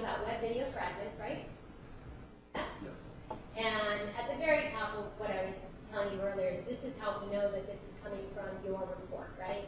That where we see Detective Flores supplement report and then MPD DR number. Yes. And that DR number, that's just a way to number departmental reports that are coming out of the police department. Yes. And then we can see IEF report, right? Correct. And that's Internet Evidence Finder report. Right. And then we can see web video fragments, right? Correct. And that was a folder that's contained on your report underneath the Internet Evidence Finder. Is that right? Yes, Internet Evidence Finder puts out a report, yes. Okay. Yeah, And in its report, it has several different folders. correct, And we've been looking at it this morning, right? correct. Okay. All right. So basically, what we look at then is we can see a picture of the video, right? It's just obviously one picture, right? Correct, And then we see the word video, yes. and that's a clickable link, right? In other words, if you click that, it's going to play. If it's not corrected. I think it is, yes. Okay. And here we can see things from Bill O'Reilly's show, Bill Donahue, and then we can see these two, and these are numbers 90 and 91. Yes, And this is,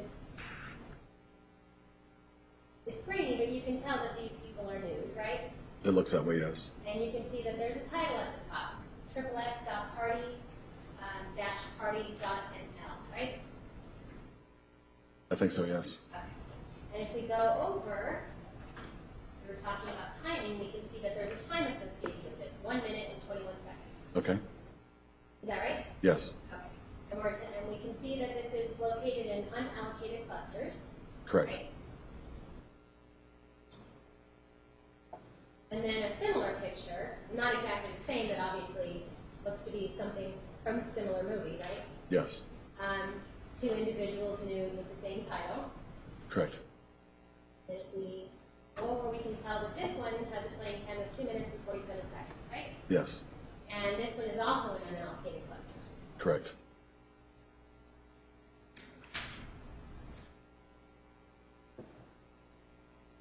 And on the second page of Exhibit 934,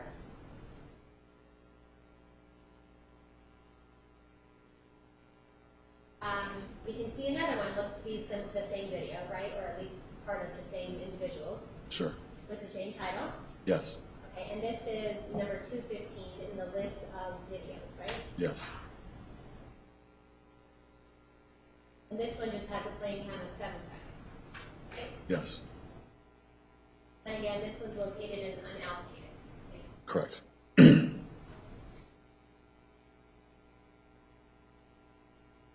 Then on the third page of Exhibit 934,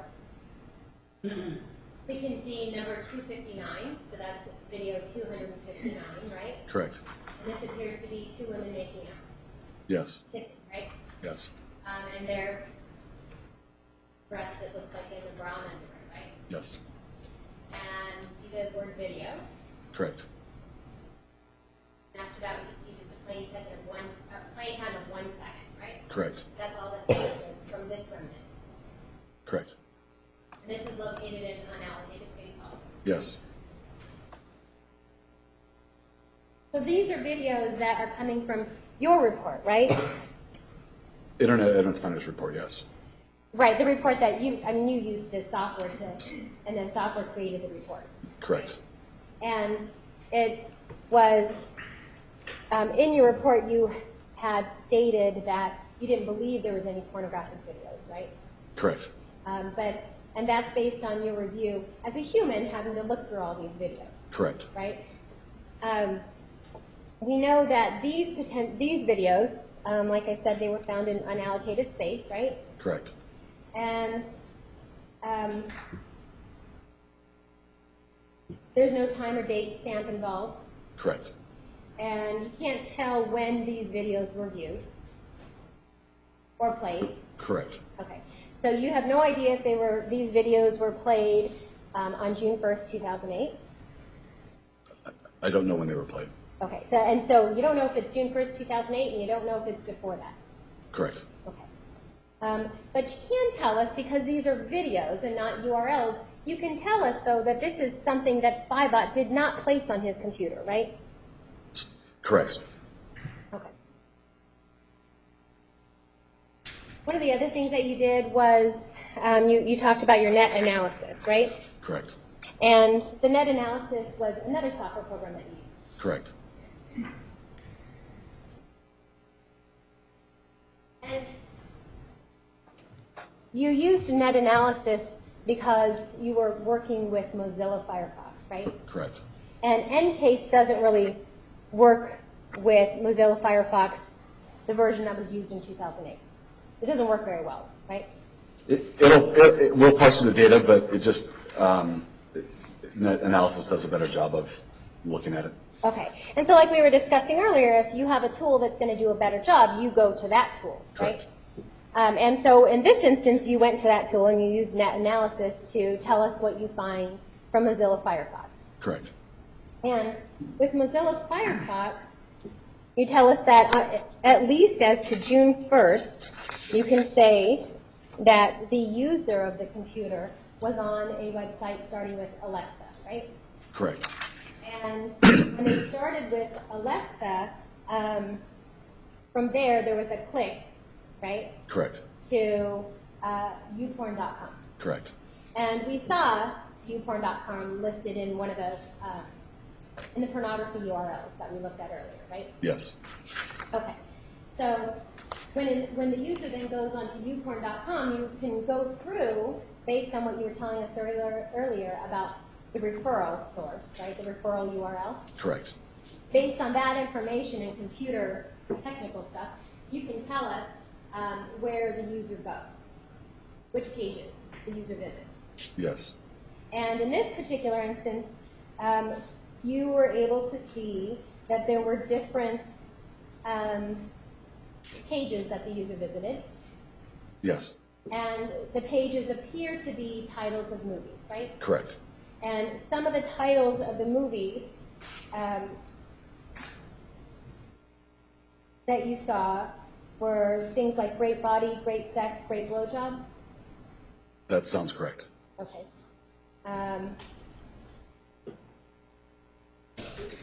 Cute girl giving a hot blowjob. Yes. Hot girl fighting with big dick. I don't remember that one. You need to refresh your recollection. Sure. Okay.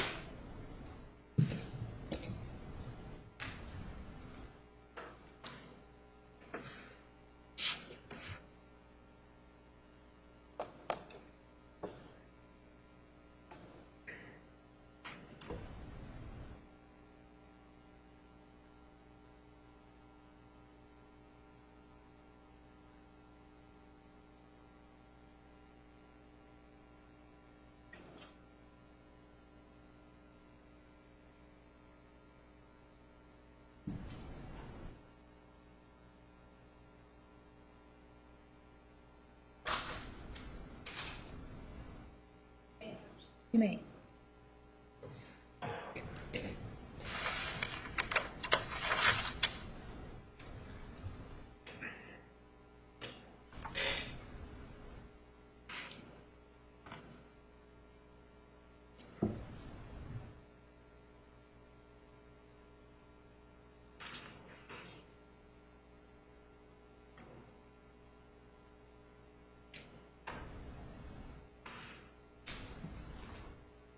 We're showing you Exhibit 935, what's marked as Exhibit 935. Do you want to take a look at just the next couple of pages?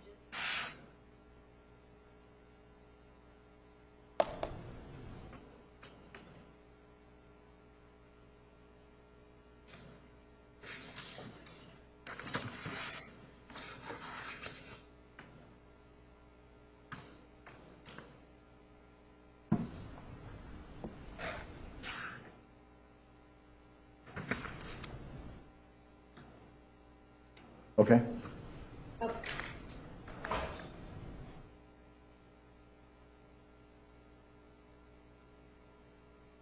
This is a list of what you found and what net analysis found, Correct. right? Mr. Test moves in Exhibit 935. No objection. 935 is submitted. Okay, so some of the titles of movies that you saw in your own analysis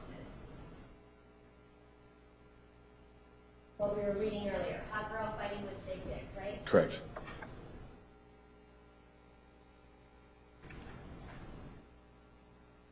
Then we know that the user went to Venus Monster Anal Flash Part 14, right? Correct. Well, I don't know if they went to it. Okay. I went to YouPorn, and YouPorn posts in their website 4 or 6 videos You mean currently? currently. Okay. So each of those videos has a name. So whether those are, I couldn't tell whether those were one of those videos that comes up, or whether that's an actual video that that the user clicked on to actually watch the video. Okay. And you're talking about currently on youporn.com, right? Correct. You didn't look at it in 2008. Correct. Right? And you were just telling us earlier that in 2008 you don't know what Adult Friend Finder was, right? Correct. And you didn't want to rely on what we were talking about Adult Friend Finder was today, right? Correct. So these titles are titles that are showing up in your own investigation as pages that this computer went to and stayed on for a certain amount of time. Correct. And you can tell that it stayed on this particular page for a certain number of time because you can tell from one referral URL to the next. Correct. What time this one starts and what time this one starts. Yes. Right? And what happens in between, we know that the computer is on this site, Venus Monster Anal Fuck Machine Part 14, right? Correct. And then we see other things in here that start with ads, right? Correct. And those are most likely ads that were popping up or showing up while these pages are being viewed. That's my assumption, yes. Okay.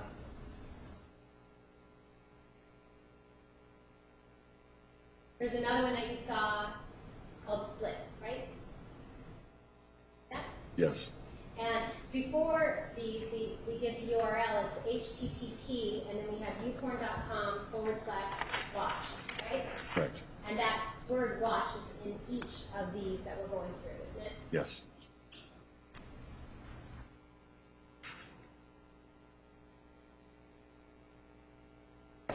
Okay. And then, again, we have the youporn.com watch, and we know that the computer then went to this page, Haley Page, stalked by her teacher, right? Correct.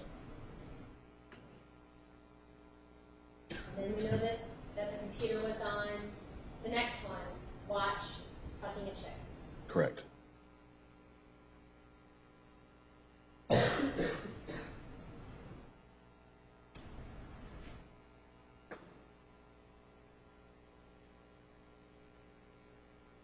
And there's several more in here, right? Up until the time that the viewing stops at, was it 4:36, I think, in the morning? It sounds correct. I'd have to double check. Okay. But there's more there's more titles that were in here, right? I think so, yes. Okay. And these, this information is coming from the history.dat file, right? Yes. The history.dat file is something that, at that time in 2008, was where Mozilla Firefox stored its information. Correct. And the history.dat file is something that has to do specifically with internet usage, where on the internet the computer was going. Correct. And so this, what we were just looking at, is in a completely different, stored in a completely different part of the registry from where SpyBot lists are stored, right? The history.dat file is not in the registry. The history.dat file is on the file system. I'm sorry, file system? Yes. Okay, so it's not even in the registry. Correct. So it's not even near where SpyBot puts this list of pages that are blocked. Correct. And so you can tell us that what we know basically is that for 45 minutes or so, these different sites were accessed on Mr. Alexander's computer. Yes. And you can tell us that SpyBot didn't create this list, the list that we just looked at. Correct. And SpyBot had nothing to do with this computer going to these different sites on June 1st. I think so. Redirect. Sir, one of the things that you were asked about, Exhibit 935, the last thing that you were asked about a number of movie titles, correct? Yes. And you were, with regard to that, how many times was the person accessing the site, if you will? Did he do it 7 times, 8 times, or was it just one site? Objection, Foundation, which site? Overruled. You may answer. I think I'm going to need you to ask the question again so I can understand it better. Exhibit 935, you were asked about these websites. You remember that? Yes. Just now. With regard to that, was that an occasion where the user went on there 6, 7 times, or was it a situation where he clicked on the site one time and stayed for approximately 4 to 5 minutes? Objection, speculation, compound question. Overruled. You may answer.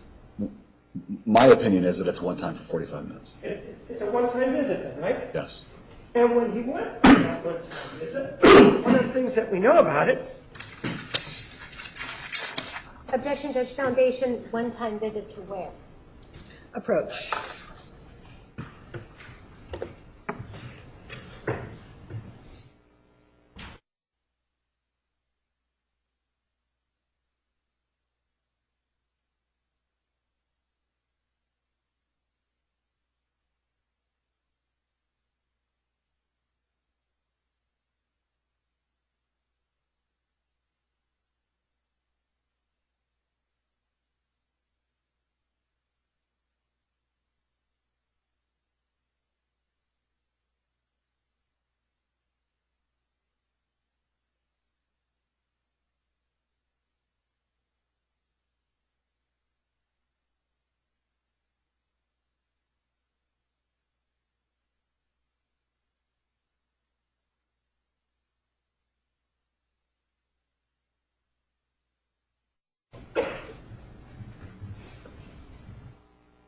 Exhibit 935 details a visit where?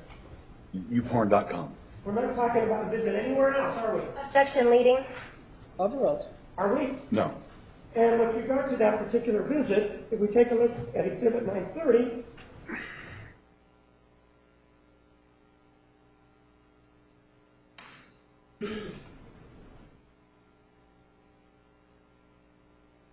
why don't you read to us what it says there?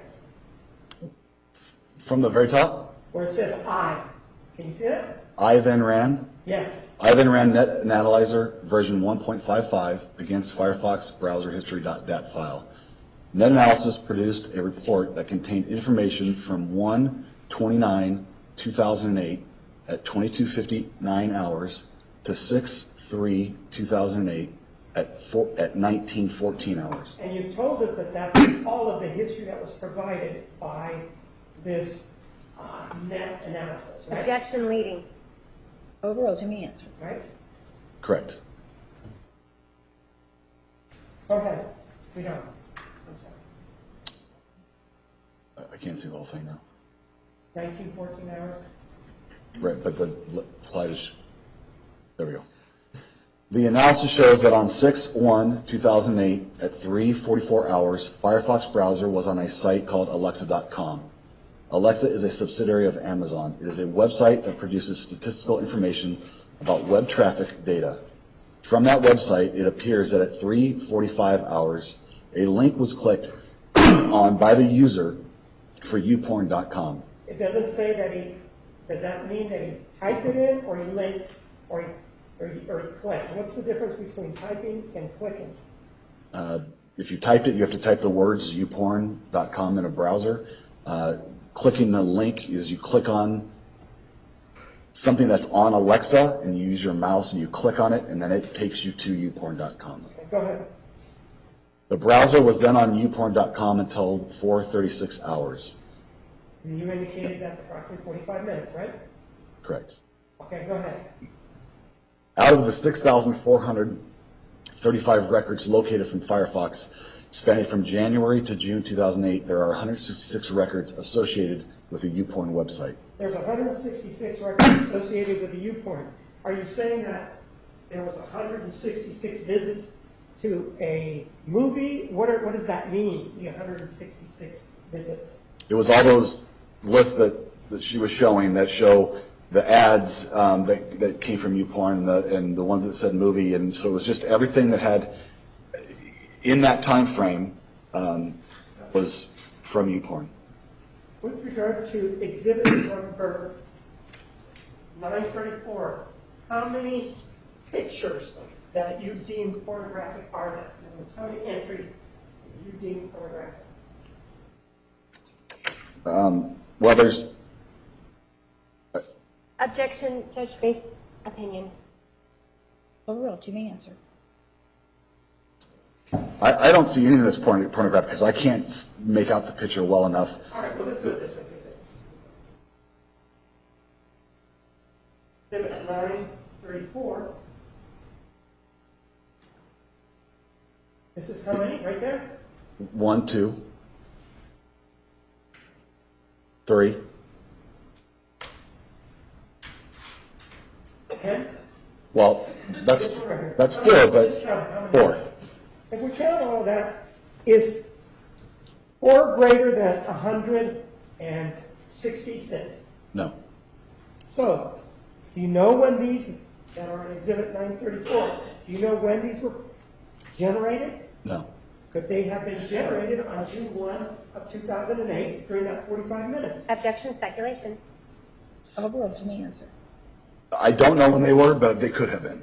And it could also be one of the 166 that you just told us about in your report. Yes, Objection, speculation. Overruled. You may answer. yes. Read on, please. There are titles of movies, but it's unclear if the movies were watched or if that was the title of the web page. Firefox typically saved What do you movie. mean by that? There are titles of movies, but it isn't clear if the movies were watched. So that could be when you go to that web page, the video's there, and that could be that URL that's listed in that report that says movies dot whatever. I have no indication of whether that's the URL or whether the user actually watched the video. Okay? There's no way for me to tell that. All right, go ahead. Firefox typically saved movies that were downloaded in a cache folder, but gave the file a .temp extension or listed the temporary file with no extension at all. I was unable to locate any movie of any type that contained any type of pornography anywhere on the drive. Let me ask you, when you say the word downloaded, what does that mean? Does Firefox typically save movies that were downloaded? What do you mean when you write downloaded? Well, to watch a movie, it has to download from the internet, it has to get on your computer. And so if that movie is playing on your computer, it has to download to your computer in order for you to watch it. If you don't watch the movie, and it's just that one picture that's saying, hey, click here and there's a movie, then it's not downloading it. It's not going to download the whole movie if you don't click on it. So you say, go ahead, Firefox typically saved movies that were downloaded. What does that mean? So if you were to watch that movie, it would save that movie. It would, if you have a camera and you do a video, it's going to save it as a .mov or a .mp4 or some other type of movie file. So you can go back later and watch that movie. Firefox, at that time, would save movies as either a .tmp, which is those weird long extension, weird long numbers and letters name with a .tmp, or it would save it in that same type of naming system, but there would be no file extension. Because it knew where it was, and so it wouldn't need to save it as an MOV file, because it knows that it's saving this temporary file in this location, so it could go back and it could now play it for you. When you say that you weren't able to find any, what does that mean? I used, in case I used FTK, I used Net Clean Analyzer, and I was not able to find any movies that I could play or that I could see that had pornography. You were asked about Exhibit 932. And this term up here, where does it come from? Is that something you came up with? That's from Internet Evidence Finder. That's from what? Internet Evidence Finder. And they decide what a dating site is, right? Correct. And so whatever this is here, on this exhibit, it is something that somebody has designated as a dating site. Correct. Right? Correct. Depending on what their definition is, right? Yes. In terms of exhibit number 931, you did indicate that, at least the one that you were shown, was an ad, right? I'm sorry. What? Do you remember seeing some of these? Yes. Objection, I'm sorry. Withdrawn. Pardon? Yeah, withdrawn. Let's take a look at, for example, number 4. What are we looking at here? What is it saying? Tell us.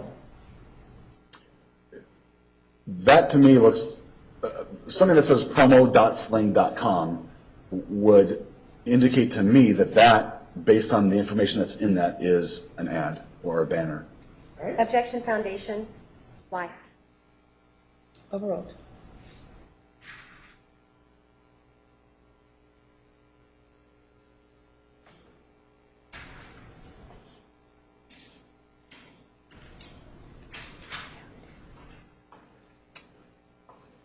Take a look at another one, line number 36. What does that say here?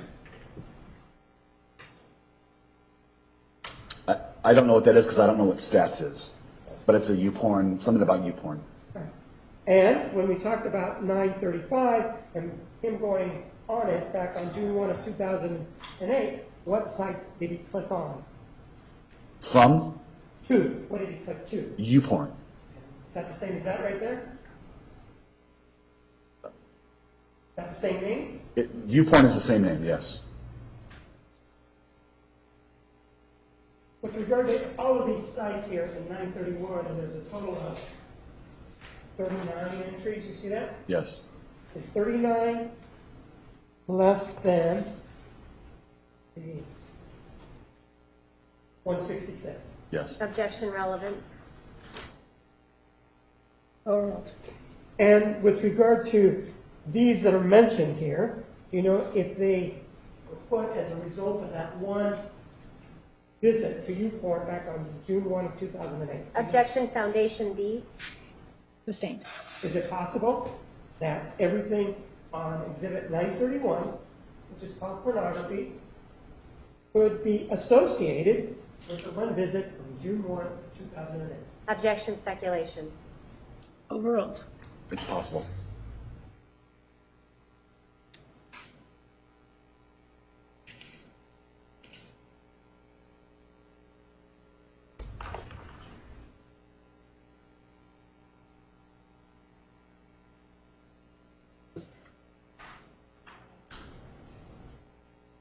You were asked about Spybot search and destroy, and you were asked how it related to the registry, correct? Remember talking about that? Yes. What is the relationship of Spybot search and destroy to the registry?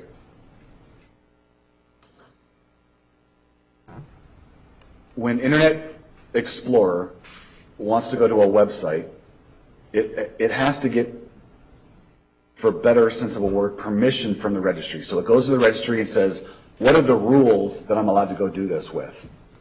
So it checks an area of the registry called the zone map. The zone map is used by Microsoft to prohibit your browser from visiting sites or allowing them. Spybot Search and Destroy has a known list of malicious sites. It lists those in the registry and gives them a value of a 4. The value of a 4 represents it's a restricted website. So, Objection beyond the scope. Overruled. So go ahead. so Spybot Search and Destroy lists those in the registry, gives them a value of 4, which means that they're a restricted website. And the thousands of websites that you found in the registry, is it that we're dealing with porn specifically, is it your opinion that they are a function of Spybot Search and Destroy or of the user going to those websites? Objection foundation registry where? Sustained.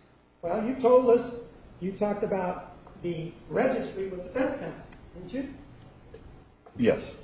And you looked at the registry when you were doing your experiment with Spybot Search and Destroy, right? Yes. And what area did you look at? In the zone map? And as a result of that, what is your opinion with regard to the items in the registry, the area called this, that you call the zone map, Were they put there as a result of somebody actually going to the website or as a result of a function of the program? Websites don't get written to the zone map in the registry by a user visiting a website. Website URLs are written to the registry zone map to allow or prevent Internet Explorer from accessing those websites. I don't have any other questions. All right, looks like we have one question from a juror.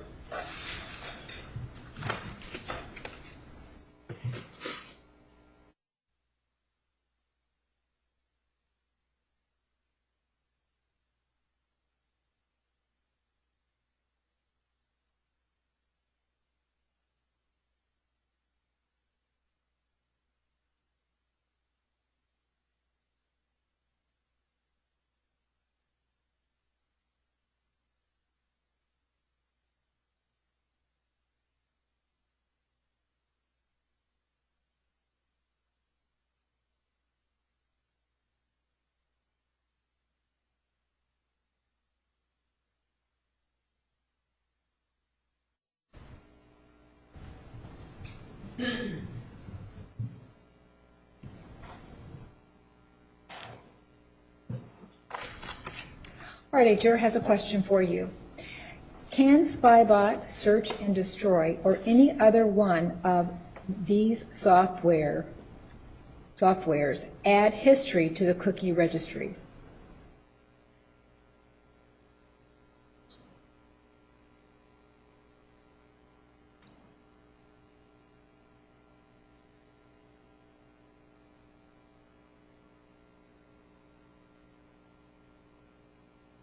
No. Internet Explorer records history in a separate location of the registry. Spybot Search and Destroy does not add history to the registry. Or any other program that I know of does it add history. Any other questions from the jury? Follow up from the state. Nothing. Ms. Wilmot. No, Your Honor, thank you. All right, ladies and gentlemen, we will take the noon recess. Please return at 1:30. 1:30. Please remember the admonition. All right. Do I do this here? Go there.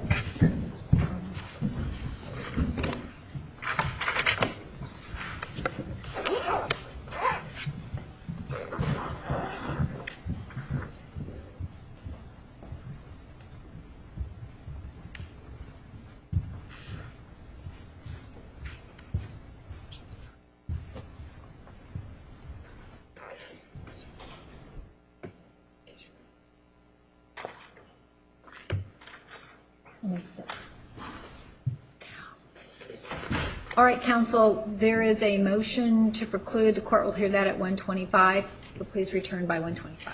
Thank you.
All right, we're on the record. The record will show the presence of the defendant and all counsel.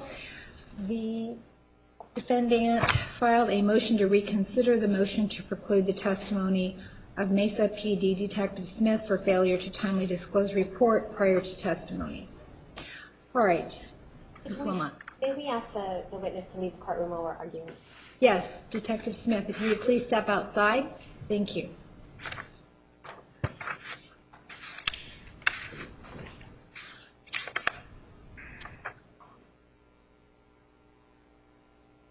The record will show Detective Smith has left the courtroom. Ms. Wilmot. Judge, I think what it's best demonstrated the issues that we're having with Detective Smith, the lack of disclosure from this morning when we saw Mr. Brown testify and he advised us that he gave his computer report to both the state and the defense. Based on that computer report, the defense was able to find all of the information that we used this morning in cross-examination to demonstrate exculpatory or mitigating evidence. We don't have that with Detective Smith. We don't have any report from him at all. And I'm grateful that the court allowed us to have a second interview with him where he brought his computer so he was able to answer some questions. But the way that the interview worked was that we would ask him certain things. He would scroll through this long list. Like you heard this morning, there's these long lists involved in different pieces of evidence. He would scroll through these long lists. We don't have the benefit of seeing it.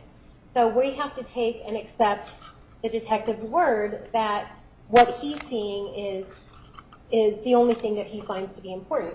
The defense isn't able to look at it at all. And I think really what demonstrates the biggest problem with that is Mr. Brown, in his report, stated there was no pornographic videos found. He looked for them. He didn't find any. But when the defense received Mr. Brown's report, it's very clear, as he admitted this morning, there were pornographic videos found that we went through this morning. The only reason why we know that is because we had access to his report. With Detective Smith, we have nothing. We don't have anything. And the biggest problem is it's not a matter of the fact that he didn't create a report, so we're just stuck. He, again, advised us in his interview yesterday that not only does he have 3.5 pages already written from his written report, but he also has all of his computer work that would then be created or put onto a separate drive for a computer report. So he's going to have a written report and a computer report. The written report is going to refer to the computer report. So anything he's going to testify to, any of his opinions will be stated in the written report and then backed up in this computer report. We don't have access to either one of those.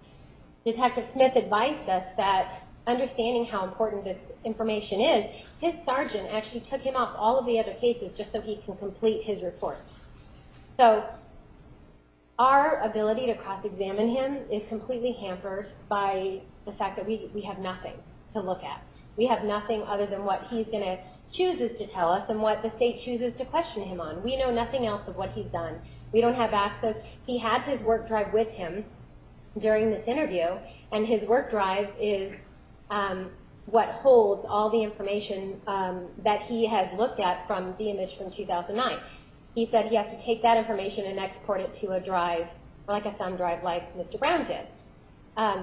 We don't have access to any of that. So while he was able to answer specific questions for us, some of the specific questions yesterday, a lot of what he was looking at, he's reviewing on his computer, and we don't have access to it. So based on that, Judge, we're moving to preclude Detective Smith from testifying because we don't have all of the necessary information. And I think Mr. Brown's testimony this morning just demonstrates why we need to have access to that information prior to their testimony. Did Detective Smith indicate when his report would be finished? In the interview, he said it could be in a week, less than that, or more than that. All right, Mr. Martinez. One of the things that wasn't indicated to you, and this is a motion for reconsideration. You've already denied the request, but there's really nothing new that's being presented other than the fact that Detective Smith has been interviewed on 3 separate occasions. It isn't a situation where it's just 1 interview or 2 interviews, it's 3 interviews. They've had the opportunity to ask him whatever questions they needed. In fact, one of the complaints last time was that he didn't have his computer, so that he couldn't answer the questions. Well, now that he brings his computer, that's still not good enough because they're saying that he's a liar. They can't trust what he's telling them as he scrolls up and down the computer. Well, I don't think that that is good cause. And one cannot forget that under Rule 15, there is no requirement that an expert produce a report. For example, Mr. Pseudonym did not produce a report with regard to a computer. And with regard to Geffner's, didn't produce a report, and neither did Fonseca. The rules do not require a report. They are asking you to change the law and to indicate that somehow this individual has to produce a report. The rule doesn't require it. They've had 3 interviews with him, and I believe that their motion should be denied.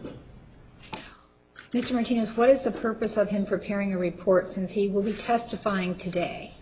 There is no purpose to it. What he's going to testify today is to the fact that Mr. Pseudonym didn't know what he was talking about when he said that the computer was turned on in the wee hours of the night. That's what he's going to testify to today. They've questioned him twice about that. Is that the totality of his testimony? That's it. That one subject? That's it. All right. Ms. Wilmot. Judge, first of all, I don't go around calling people liars. I take that very seriously. What I am concerned about is people who make mistakes, like Mr. Brown did this morning. I have no way of knowing whether or not Detective Smith is going to make a mistake about his testimony because I don't have access to his data that he looked at in order to come up with his opinion. What the rules say is that if there is an expert, all of their statements and reports must be disclosed. Dr. Geffner, Dr. Fonseca, and Mr. Smith, the state's right, they don't have to make reports. But if a report is being made, it has to be disclosed. And at this point, according to Detective Smith, 3.5 pages of a written report is already created. We don't even have that. So based on that information, Judge, in this particular instance, Detective Smith is telling us that he is creating a report, he is making opinions based on the information contained in this report, and therefore he should have to disclose it prior to his testimony.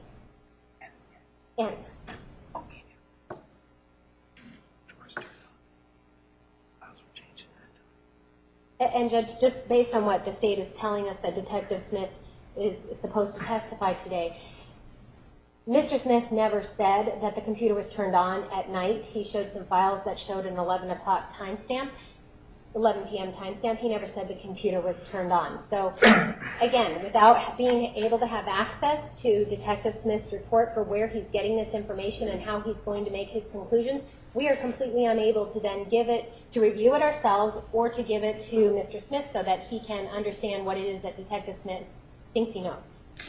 All right. Did Detective Smith provide the 3.5 pages that he has already prepared? No. Does any part of that 3.5 pages deal with this particular issue? I don't know. I don't have a copy of it either. All right. Well, because of the limited nature of the testimony, because the defense has had an opportunity to interview him on 3 occasions, I am going to deny the motion to preclude. Obviously, the defense may cross-examine or object to any of his testimony without proper foundation, and I will rule accordingly. So the motion to preclude is denied. There's one more issue before we bring the jury in. Our mitigation specialist, Ms. De La Rosa, yesterday was subject to racist taunts by members of the public on court property.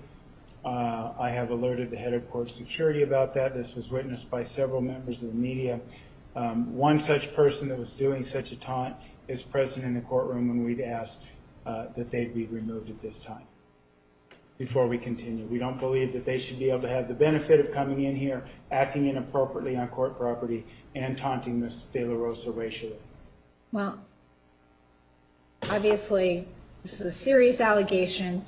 However, unless the court conducts a hearing and hears all the facts and circumstances, I'm not in a position to exclude anyone from the courtroom. It is a public courtroom, and unless something happens in my presence and I see it happen, I am not prepared to exclude anyone at this time. However, if you want to provide specific information to the court regarding this person, I will conduct a hearing at another time when we don't have the jury waiting. I would be requesting an evidentiary hearing. I understand there's members of the media present that watch this. This person is here, and I've spoken with Mr. Summers about various incidents that he has advised me that he has other incidents with this person. So Mr. Summers is aware of the identity of this individual? One of the individuals, yes. So there's more than one. Yes, there were 3 involved to my understanding. One is in the courtroom. All right. I will take this up with counsel at the break. In the meantime, let's bring in the jury. All right.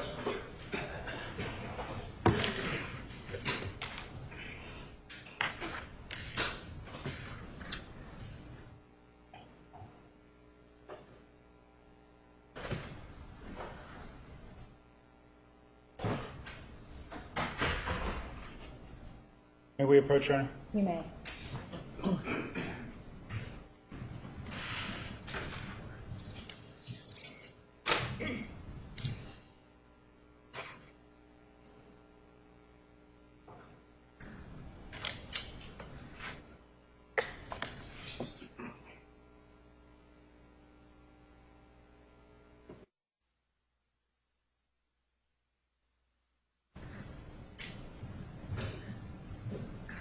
The record will show the presence of the jury. Record will show the presence of the jury, the defendant, and counsel. State may call its next witness. State calls Perry Smith.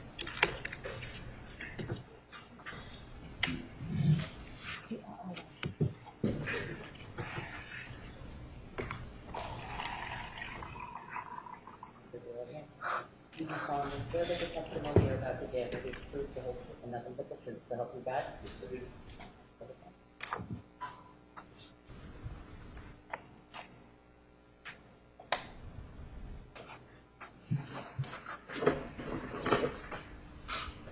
Your name, sir?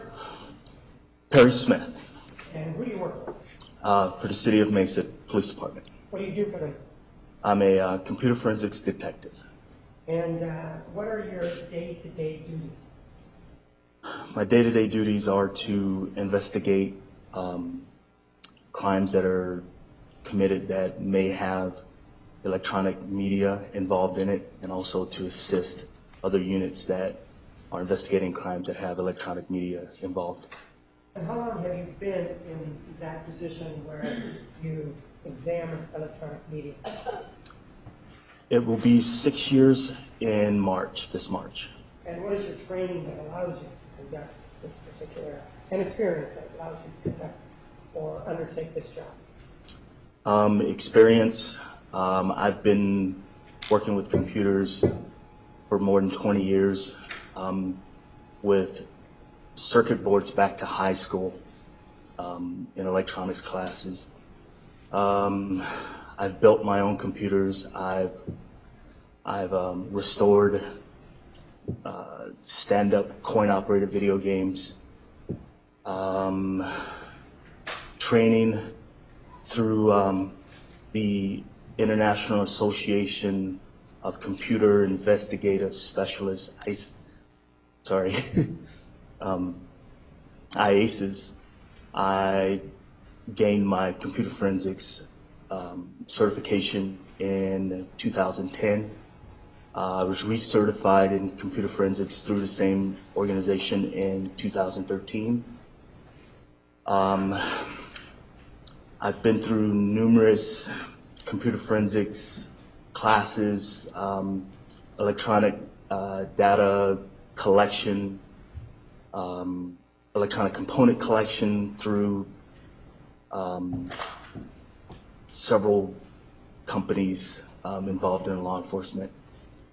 Did you have occasion, as part of your duties, to assist by looking at a hard drive that we've been calling the 2009 hard drive? Yes, And that's the hard drive that's associated with a compact Retrial laptop belonging to Travis Alexander, correct? yes, And with regard to that, did you have occasion to take a look at June 19th, 2009? yes. And specifically, what time was the computer turned on June 19th, 2009? Objection, Foundation. Approach.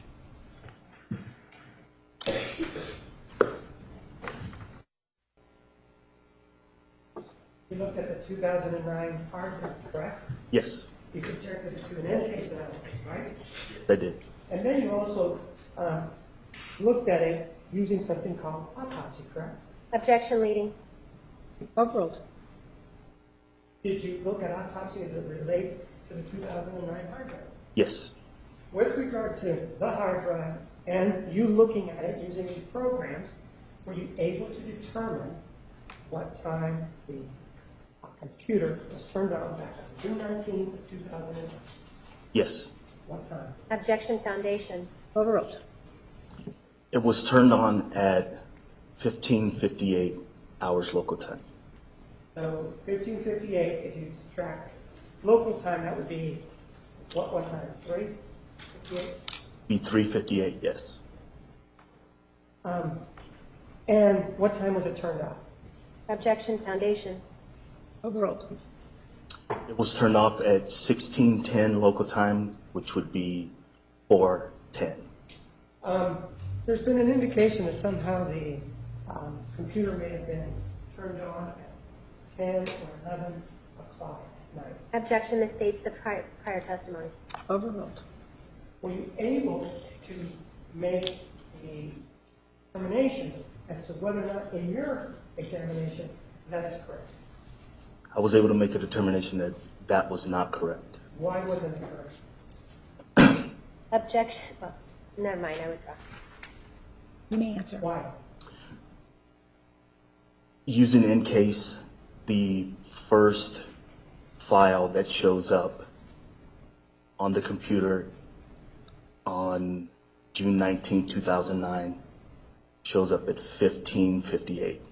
Okay. The last file that shows up on the computer on June 19, 2009 is at 16:10. Within autopsy, there's a confliction. What does that mean, is a confliction? Autopsy, depending on what tab you look at, gives you two different times for those same files that are, and the times are 7 hours difference. What does that mean to you if they're 7 hours different? To me, that means the tool has a bug. It's reporting one of the times wrong. And how do you know that the time at the later time is incorrect as opposed to the earlier time? How do you know that? Due to my investigation with EnCase and knowing that EnCase is reporting it correctly. Objection foundation. Overruled. When you say that you believe that EnCase is reporting it correctly, what do you mean? What did you look at that gives you that assurance? I've tested the tool with during other cases. I've tested it with in regards to my own computer, my own forensics computer. I've validated that it's reporting the time correctly. And in terms of the computer when it was turned off in the afternoon, how was it turned off? In other words, was it a normal shutdown? Was it a hard shutdown? How was it turned off? Objection foundation knowledge. Sustained. Well, you know how this happened. Well, the EnCase program provides you that information, doesn't it? How it was turned off? Objection misstates the software. Overruled. You may answer. Through EnCase, I wasn't able to determine that. Were you able to determine it how? I was able to determine it through a timeline program called SIFT Workstation. And this timeline program that you used, what did it tell you in terms of the shutdown? It told me that it was a normal shutdown. What does that mean? A normal shutdown is you go to the start button, you click the start button, you click shutdown, and you click OK shutdown, and it goes through its normal shutdown. Does that include the sound part of it? Yes. When the computer was on during that afternoon, you know whether or not any items were affixed to it? Yes, the timeline shows that at least 3 thumb drives were plugged into the computer during that time, during that session. I don't have any questions. Cross-examination.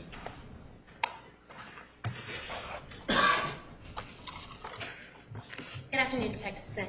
Good afternoon. You have been working on preparing a report for this case, right?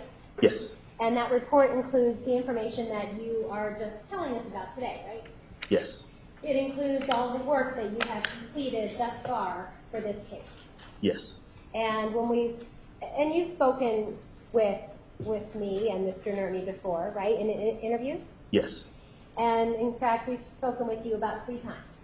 yes, And only once during those 3 times did you actually bring your computer with you, right? yes, And these reports that you've been working on, one is written yes, and one is a computer report. yes, And so the written report is just something you're going to type up about what you've done. correct, yes, But the written report is going to refer us to the computer report, right? yes, And the computer report is all the data that you have that supports what you say in your written report, right? yes, And that data is there to support what you're testifying to today. yes. And that written report is not finished yet, is it? No, it is not. And in fact, you've been working on this case since about December of 2014, right? Yes, And despite that, your report still is not completed, it is not completed, no. right? And your supervisor has even taken you off other cases just so you can finish this report, right? Yes, But you haven't finished it as of today. no, So that means that you haven't given the defense a copy of your report. no, I have not. Okay, so we don't have any of the data that would theoretically back up what you're telling us, right? I have not given you my report, no. Okay. Now, you told us that on June 19th, according to what would be in your report, that the computer was turned on June 19th of 2009, right? Yes, And on June 19th of 2009, you can tell that the computer was turned on because there's a bunch of files that were modified. yes, And when I say a bunch of files, somewhat over 2,000, right? yes, over 2,000. And you can tell, based on what would have been in your report, you can tell that some of these files were looked at, right? Yes, Some were documents, yes, some were photos. yes, And at the time that these files are being looked at, there were thumb drives plugged into the computer, right? yes, But you can't tell us if anything was uploaded from the thumb drive to the computer, no, not at this time. okay? And you can't tell us if anything was downloaded from the computer to the thumb drive. No, So all you can tell us is that during the time that this computer was turned on in 2009, that there was over 2,000 files modified. yes, And during the time in 2009, you know that this computer was in Mesa Police Department custody, right? during what time? June 19th of 2009, when it was turned on. When it was turned on? Yes. I have heard stories that it was in the First Defense Counsel's possession. You mean off-site, not at Mesa Police Department? Not at the Mesa Police Department. That's not what I've heard, yes. Oh, is that what people are telling you? That's what I've heard. Okay, so you've heard that it was Defense Counsel, that this computer was released to Defense Counsel, and they were the only ones that were present at the time when the computer was turned on. No, that's not what I was told. I was told it was in the possession of the Defense Counsel when it was turned on. Isn't it true that it was actually at Mesa Police Department and Mr. Martinez was present along with Detective Flores was present when this evidence was turned on? I do not know that personally. But that's what you've been told, right? I was told that it was in the possession of the prior defense. So that's what people are saying to you. Yes, And those people work for Mesa, right? yes,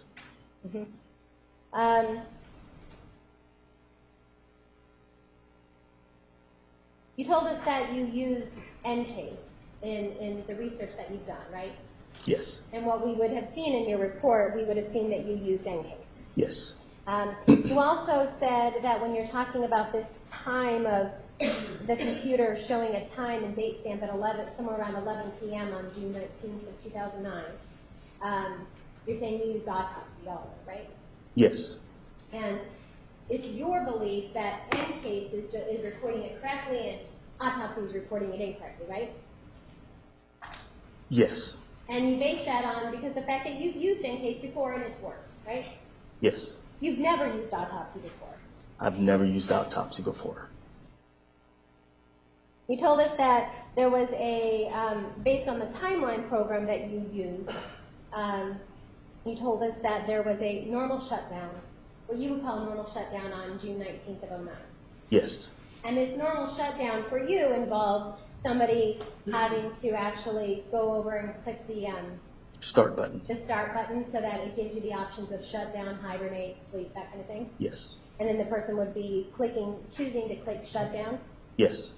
and then it would be shutting down. Yes. So in order for this computer to have a normal shutdown, that means somebody is physically touching the computer to shut it down. Yes.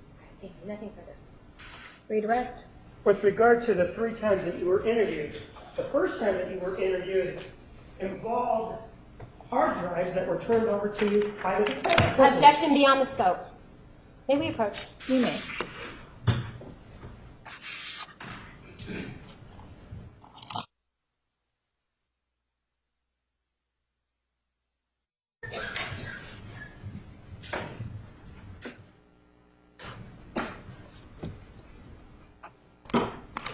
So isn't it true that at the beginning of this case, you were working on other drives associated with this case, correct? Yes or no? Yes. And that took the majority of your time when you first started working on it, Objection leading. Overruled.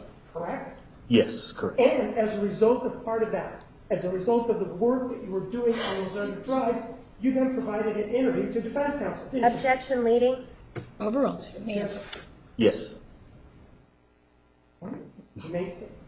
And when did that interview take place? The first interview? When did it take place? Yeah, just the month. I couldn't tell you. I don't know. Was it a month ago, a year ago, 2 years ago? When did you, well, let's put it this way, when did you first begin working on this case? In December. And when were you interviewed? Shortly after you were assigned to this case, or after you were, or long time after you were assigned to this case? I think it was shortly after. And you had already done some of the work related to the other drives, yes or no? Yes. And you sat down and you spoke to defense counsel, correct? Yes. And at any time, did you tell them, no, I want to end this interview, I don't have my, there's a question I want to answer. At any time, did you say that? Objection relevance. Overruled. No. And they asked all the questions and then they left, right? Yes. And then after that, you were interviewed a second time, weren't you? Yes. And when you were interviewed at that time, did you or did you not have your computer with you? The second time, no.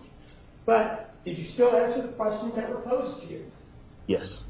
And the third time that you were interviewed, did you have your computer with you? Yes. And during that time that you had your computer with you, did they ask you questions, whatever questions it was that they had? Yes. At any time, have you refused to speak to them when they requested to speak to you? No. Objection, Judge. May we approach?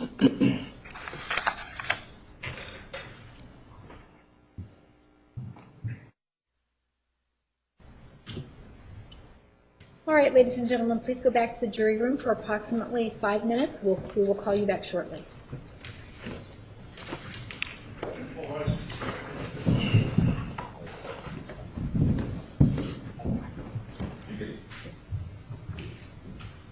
Yeah. Actually, I was trying to pull it up myself. I have to know.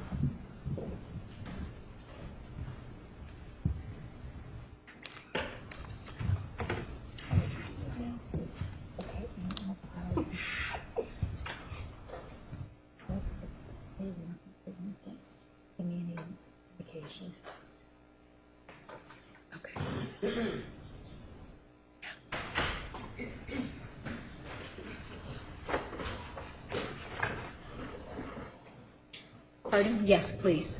Yes. Question. At any time have you refused to speak with them when they requested to speak to you? That's Right. different than answering questions. I think that's. All right, I'm going to sustain the objection. You need to rephrase the question for the witness when the jury returns. All right. Let's bring the jury back.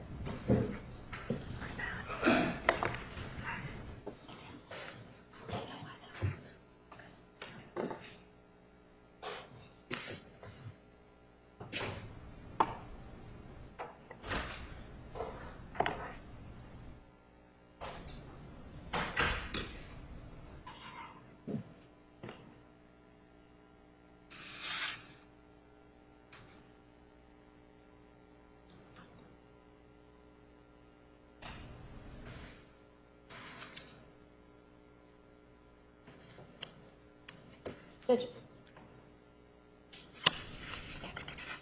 I would also move to have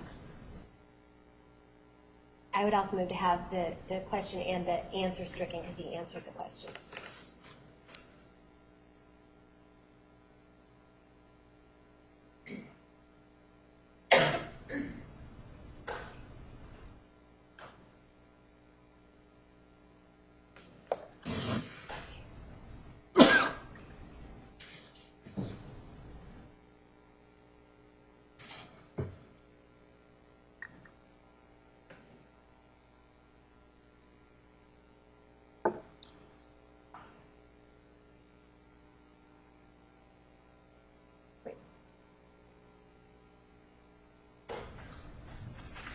All right,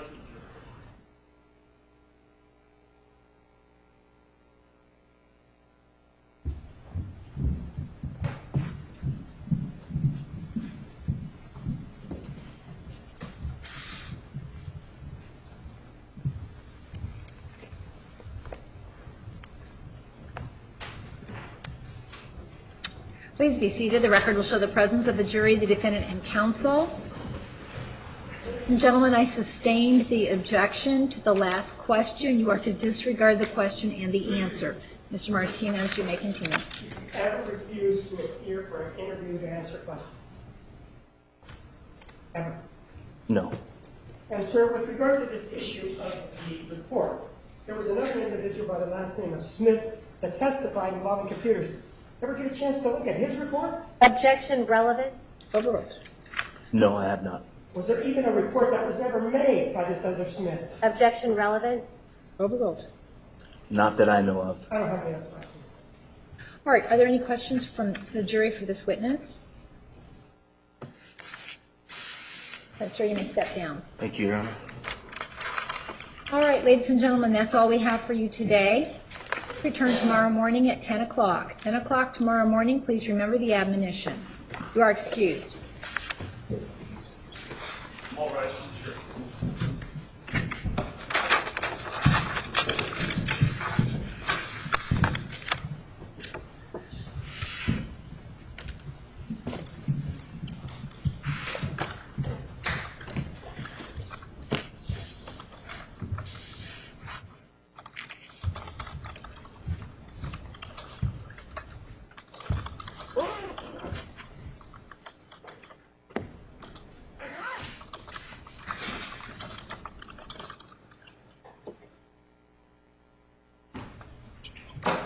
But the record will show the jury has left the courtroom.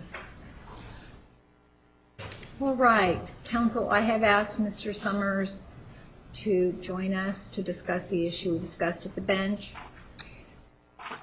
Hopefully he will be here shortly. In any event, let's talk about scheduling. The state has one additional witness, correct? Correct, and then we also still have the issue of that witness's report for you to rule on, that I haven't received yet. Okay. I believe that as we left the issue, Ms. Wilmot, you were going to speak with the witness to see if he was going to provide the report. I did, Judge. I didn't speak with him, but I was able to contact him. And from what I'm learning from the contact is that he was initially contacted by Mr. Martinez, I don't know when, but a while ago. And when he was subpoenaed, they had a couple of brief conversations. Mr. Martinez advised him that he would provide a transcript of his original testimony because the witness doesn't remember what it was that he was testifying about in this case. And he said that Mr. Martinez has never provided that information to him. He also said that if he's going to be called to testify, he needs more notice because he does not, he would need to review his records and his reports to be able to be familiar with what it is that he did on this case. So as you understand it, he has no intention of being here tomorrow? And unless Mr. Martinez spoke to him separately, I don't think, not based on what I'm learning from him. I have not spoken to him. I sent him an email to make sure that it's documented what was said. He indicated he could be here tomorrow. That's what his last email said. So that's what he wrote in his email. That's right. I haven't provided him with the transcripts. I am, but I still want the report. Now they never addressed the issue involving the report. All right. Well, here's what we're going to do. We're going to try to get him on the telephone right now and see where he is and if he's available tomorrow at 10 o'clock, what the status of the report is. Do you have a copy of the transcript? Did you agree to provide him with the transcript of his I did, testimony? and those are being provided today. All right. So who has the witness's phone number? I do, Your Honor.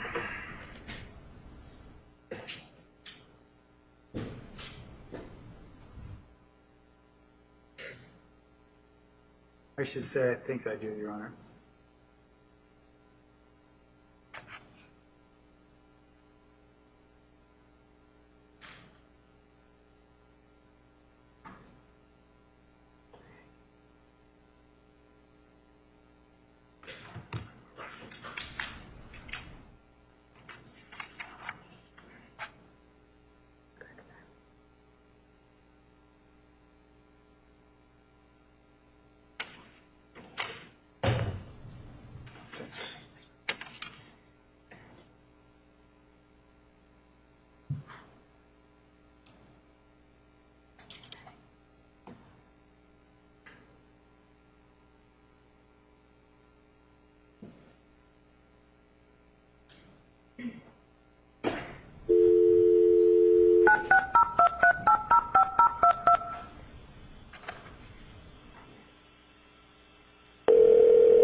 Lonnie, may I help you?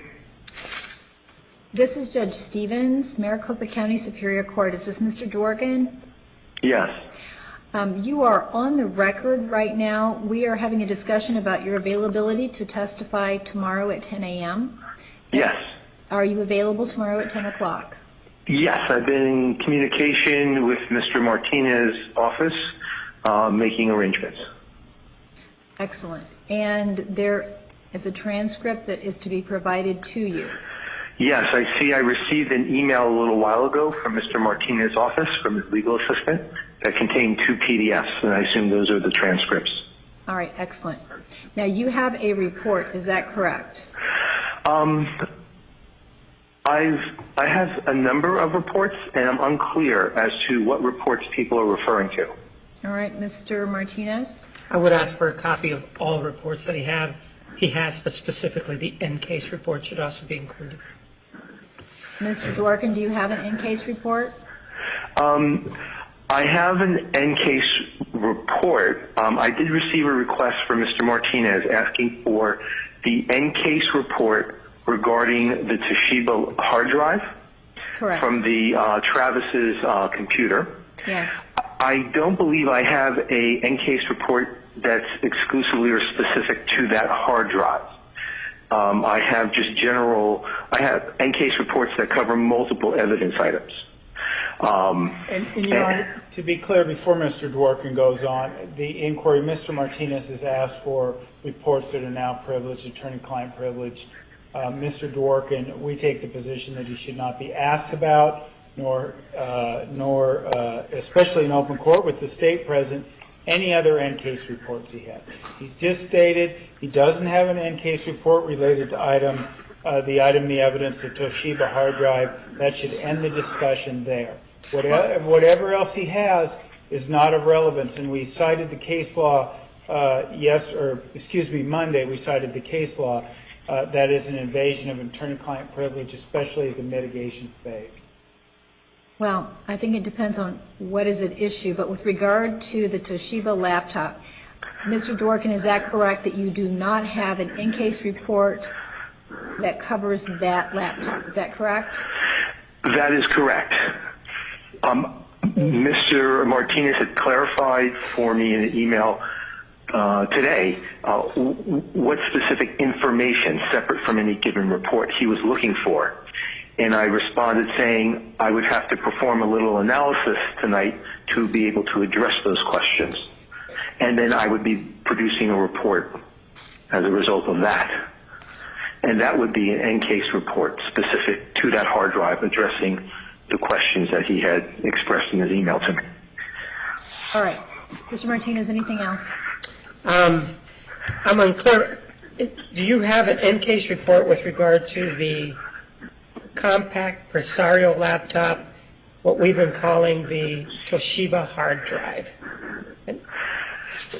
That's not exclusively. In this case, I received, and I'm going to estimate here, somewhere between... I'm going to ask again that Mr. Dworkin not go into this. What he received from defense counsel is not appropriate. I'm sustaining that objection. Mr. Dworkin, can you just limit your answer to the question? Do you have it in some format? I do not have such a specific report. I was going to create one based on Mr. Martinez's request for particular questions he's put to me. And I was going to create that tonight, if that's appropriate. If it's not appropriate, someone needs to let me know that. Well, do you have a report that includes your analysis of that hard drive? Not of the nature of the questions Mr. Martinez is asking. Okay. Mr. Martinez. I don't have any other questions to ask. All right. We would object to Mr. Dworkin's testimony at all. It's inappropriate for him to use our expert as that, to use some things that might be attorney-client privilege. I don't know what he's asked Mr. Dworkin to do, but this just goes beyond the pale. Violation of In re Peasley, he's supposed to seek justice, not a victory at all costs. He is unethically trying to use defense experts. I don't know what the questions were, but those questions very well could touch on items of evidence that were discussed and not disclosed because they weren't going to be used. The rules are pretty clear. The invasion is pretty clear. I could go on and on about Eddings and Skipper, all that case law. Now he's asking him, we're basically doing away with the Sixth Amendment. If you let him go use Mr. Dworkin, create a report, and testify on a report, one that I haven't seen, and using evidence that may very well be attorney-client privilege. We ask that Mr. Dworkin be precluded at this time. Judge, I don't have any problem with you asking him what the questions are, if that's the problem. Well, he's going to produce a report, and we don't know what it is, and we don't know what these questions are. We haven't seen the report. Again, I understand he has to use surprise. That's his best tactic, because the facts are against him. But the reality here is that under Rule 15, we get that report, and under due process and under Skipper versus South Carolina, she can't be sentenced to death upon evidence of which she is not aware. And Mr. Martinez now, after she is arrested in the sentencing phase, is trying to create evidence by surprise. Well, first of all, Judge, there is no surprise here. Everybody knows that I've noticed Lonnie Dworkin for months, so there's no surprise in me calling him. all right. And Mr. Dworkin did testify at the guilt phase of this trial. All right, Mr. Dworkin, I'm not going to ask you questions here in this forum, but obviously if you have any concerns about responding to the questions, you should speak with defense counsel to see if it will be violating any privilege that may exist. However, my understanding from previous discussions with counsel is that the focus of your testimony will relate to matters involving your testimony at the guilt phase trial. Is that correct, Mr. Martinez, or is it beyond that? It's going to go beyond. It depends if we consider what he told me at the interview. It will not go beyond what he told me at the interview. What he told you at the interview Right. prior to the guilt phase trial? Right. All right. Okay. Your Honor, I'm not sure what exactly that means, but I do have part of the transcripts here. Mr. Martinez And again, I would like that the email be produced. I would ask the court to order that the email be produced, what this query is. Mr. Martinez produced this email to us. The other issue I would make is it's hard to then define how this evidence isn't cumulative. Mr. Dworkin testified to this heliophone and some things that were found on the camera and some pictures that were found on the camera and the hard drive that was zeroed in. Now he's saying, well, he's not going to have him talk about that. He's going to have him talk about exclusively about the Toshiba hard drive. It's been well established that there was pornography on this computer, and that Mr. Alexander looked at this pornography.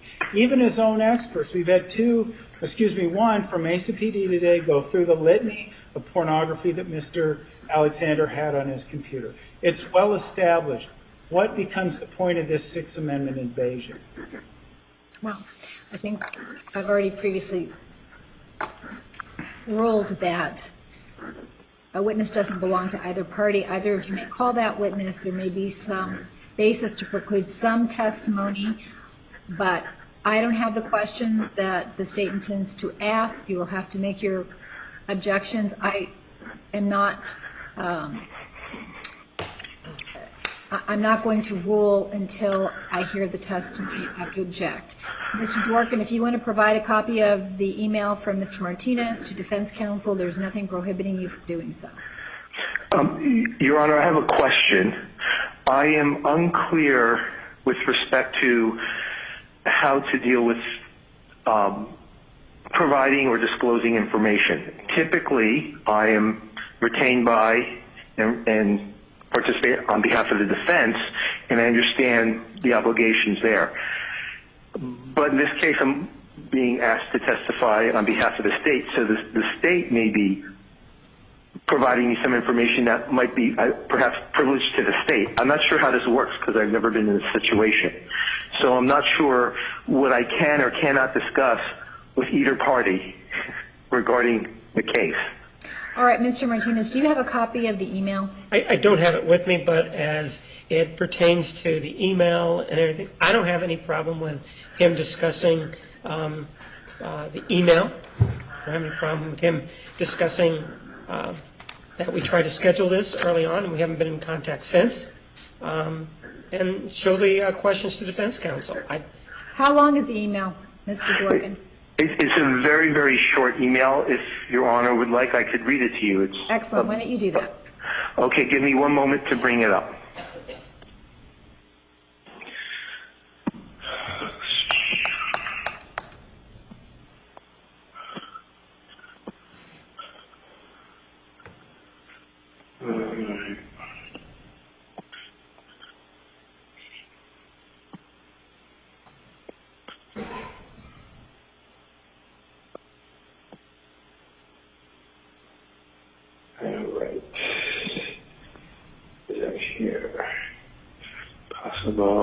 Okay.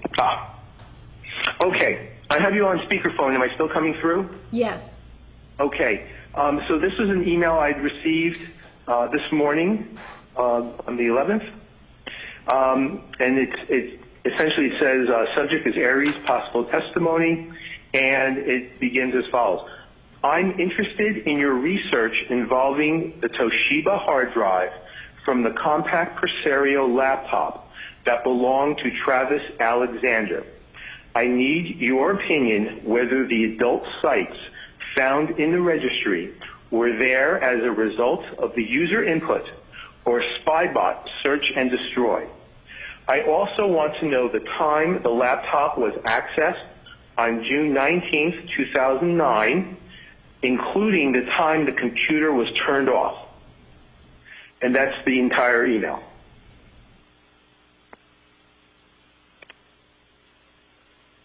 Okay.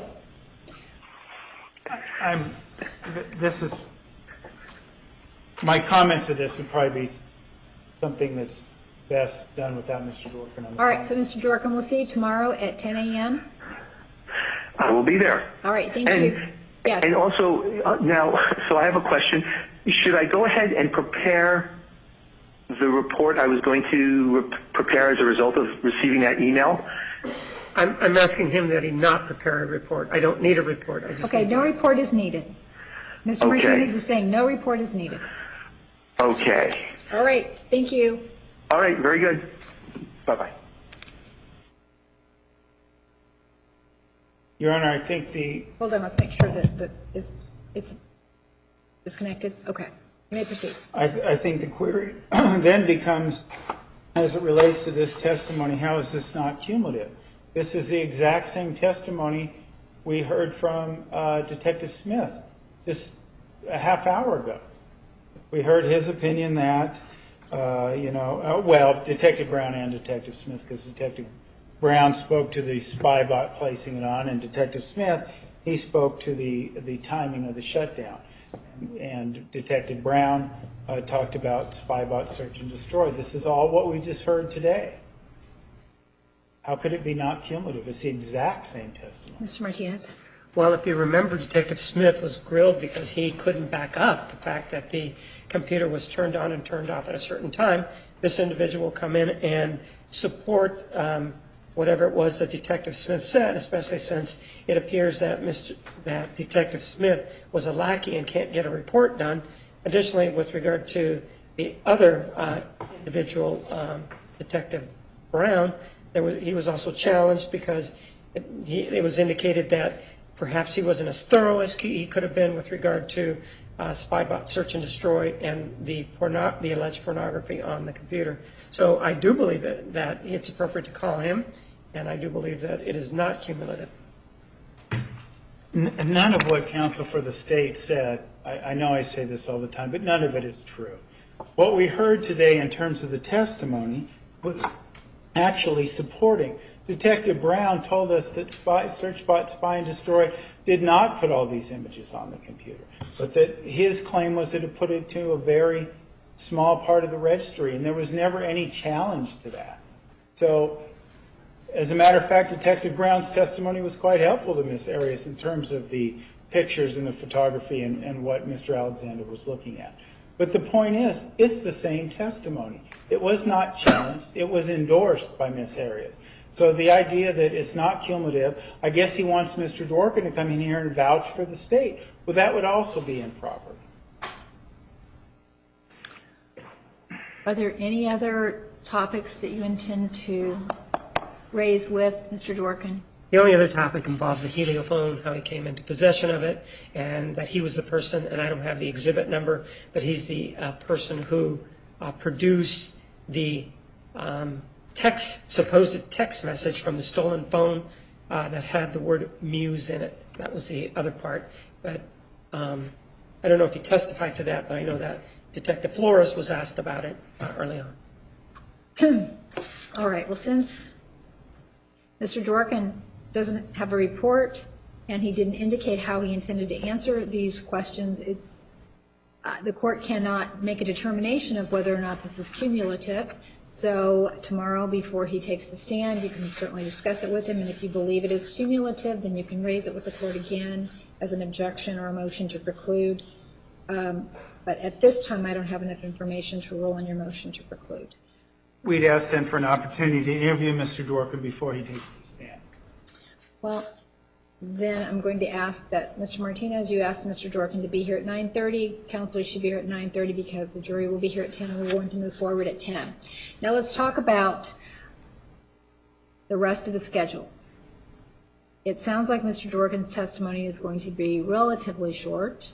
Does the state have any additional witnesses? No, the state will rest after Mr. Dworkin. All right, now, as we discussed at the bench earlier today, I understand that the defense does not have anyone to call until Wednesday the 18th. Is that correct? That's correct, Your Honor. Well, I know that you do intend to recall a local witness, and are you avowing to the court that that witness is not available on the 17th? I'm sorry, I didn't hear what... Are you avowing to the court that witness is not available to testify on the 17th? Which witness are you speaking of? Mr. Smith. Oh, he advised me he would not be available till after the 20th. I would like to call and verify that just to make certain, so I'm going to ask that you do that. I would like him to be here on the 17th, if at all possible. We need to get this trial finished. I understand that you believe that your witness on the 18th will take 2 days. Is that correct? Yes, and for further clarification, I just spoke to the witness yesterday, and that's when he advised me he was not available till after the 20th. He is going out of town. He mentioned, I forget the exact location or event, but he advised me specifically he was going out of town and wouldn't be available till after the 20th. Well, how long do you expect him to testify? Well, depending on what Mr. Dworkin says, I don't expect it to last very long. Very brief. An hour. I will say, Judge, in terms of scheduling, this wouldn't speed up the process in the sense that Dr. Geffner is not available to testify until the 25th and 26th. So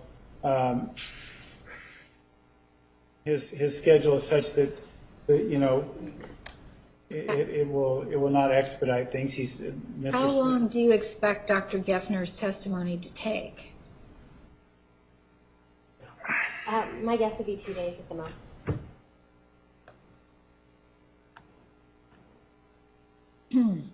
When we spoke last week, you had indicated that he was originally scheduled to testify on the 18th. That's right, Judge. He was originally scheduled to testify on the 18th and 19th, and Dr. Fonseca would have been testifying the week before, I guess this week.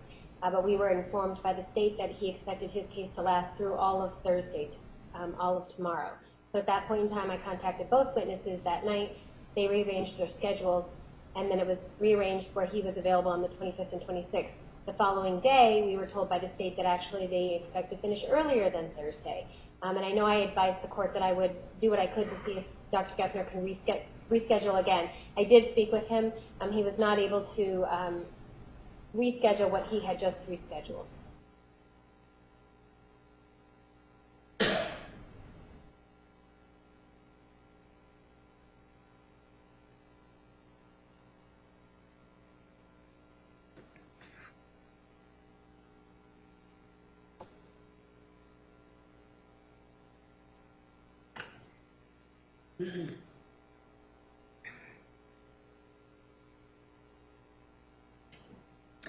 Counsel approach.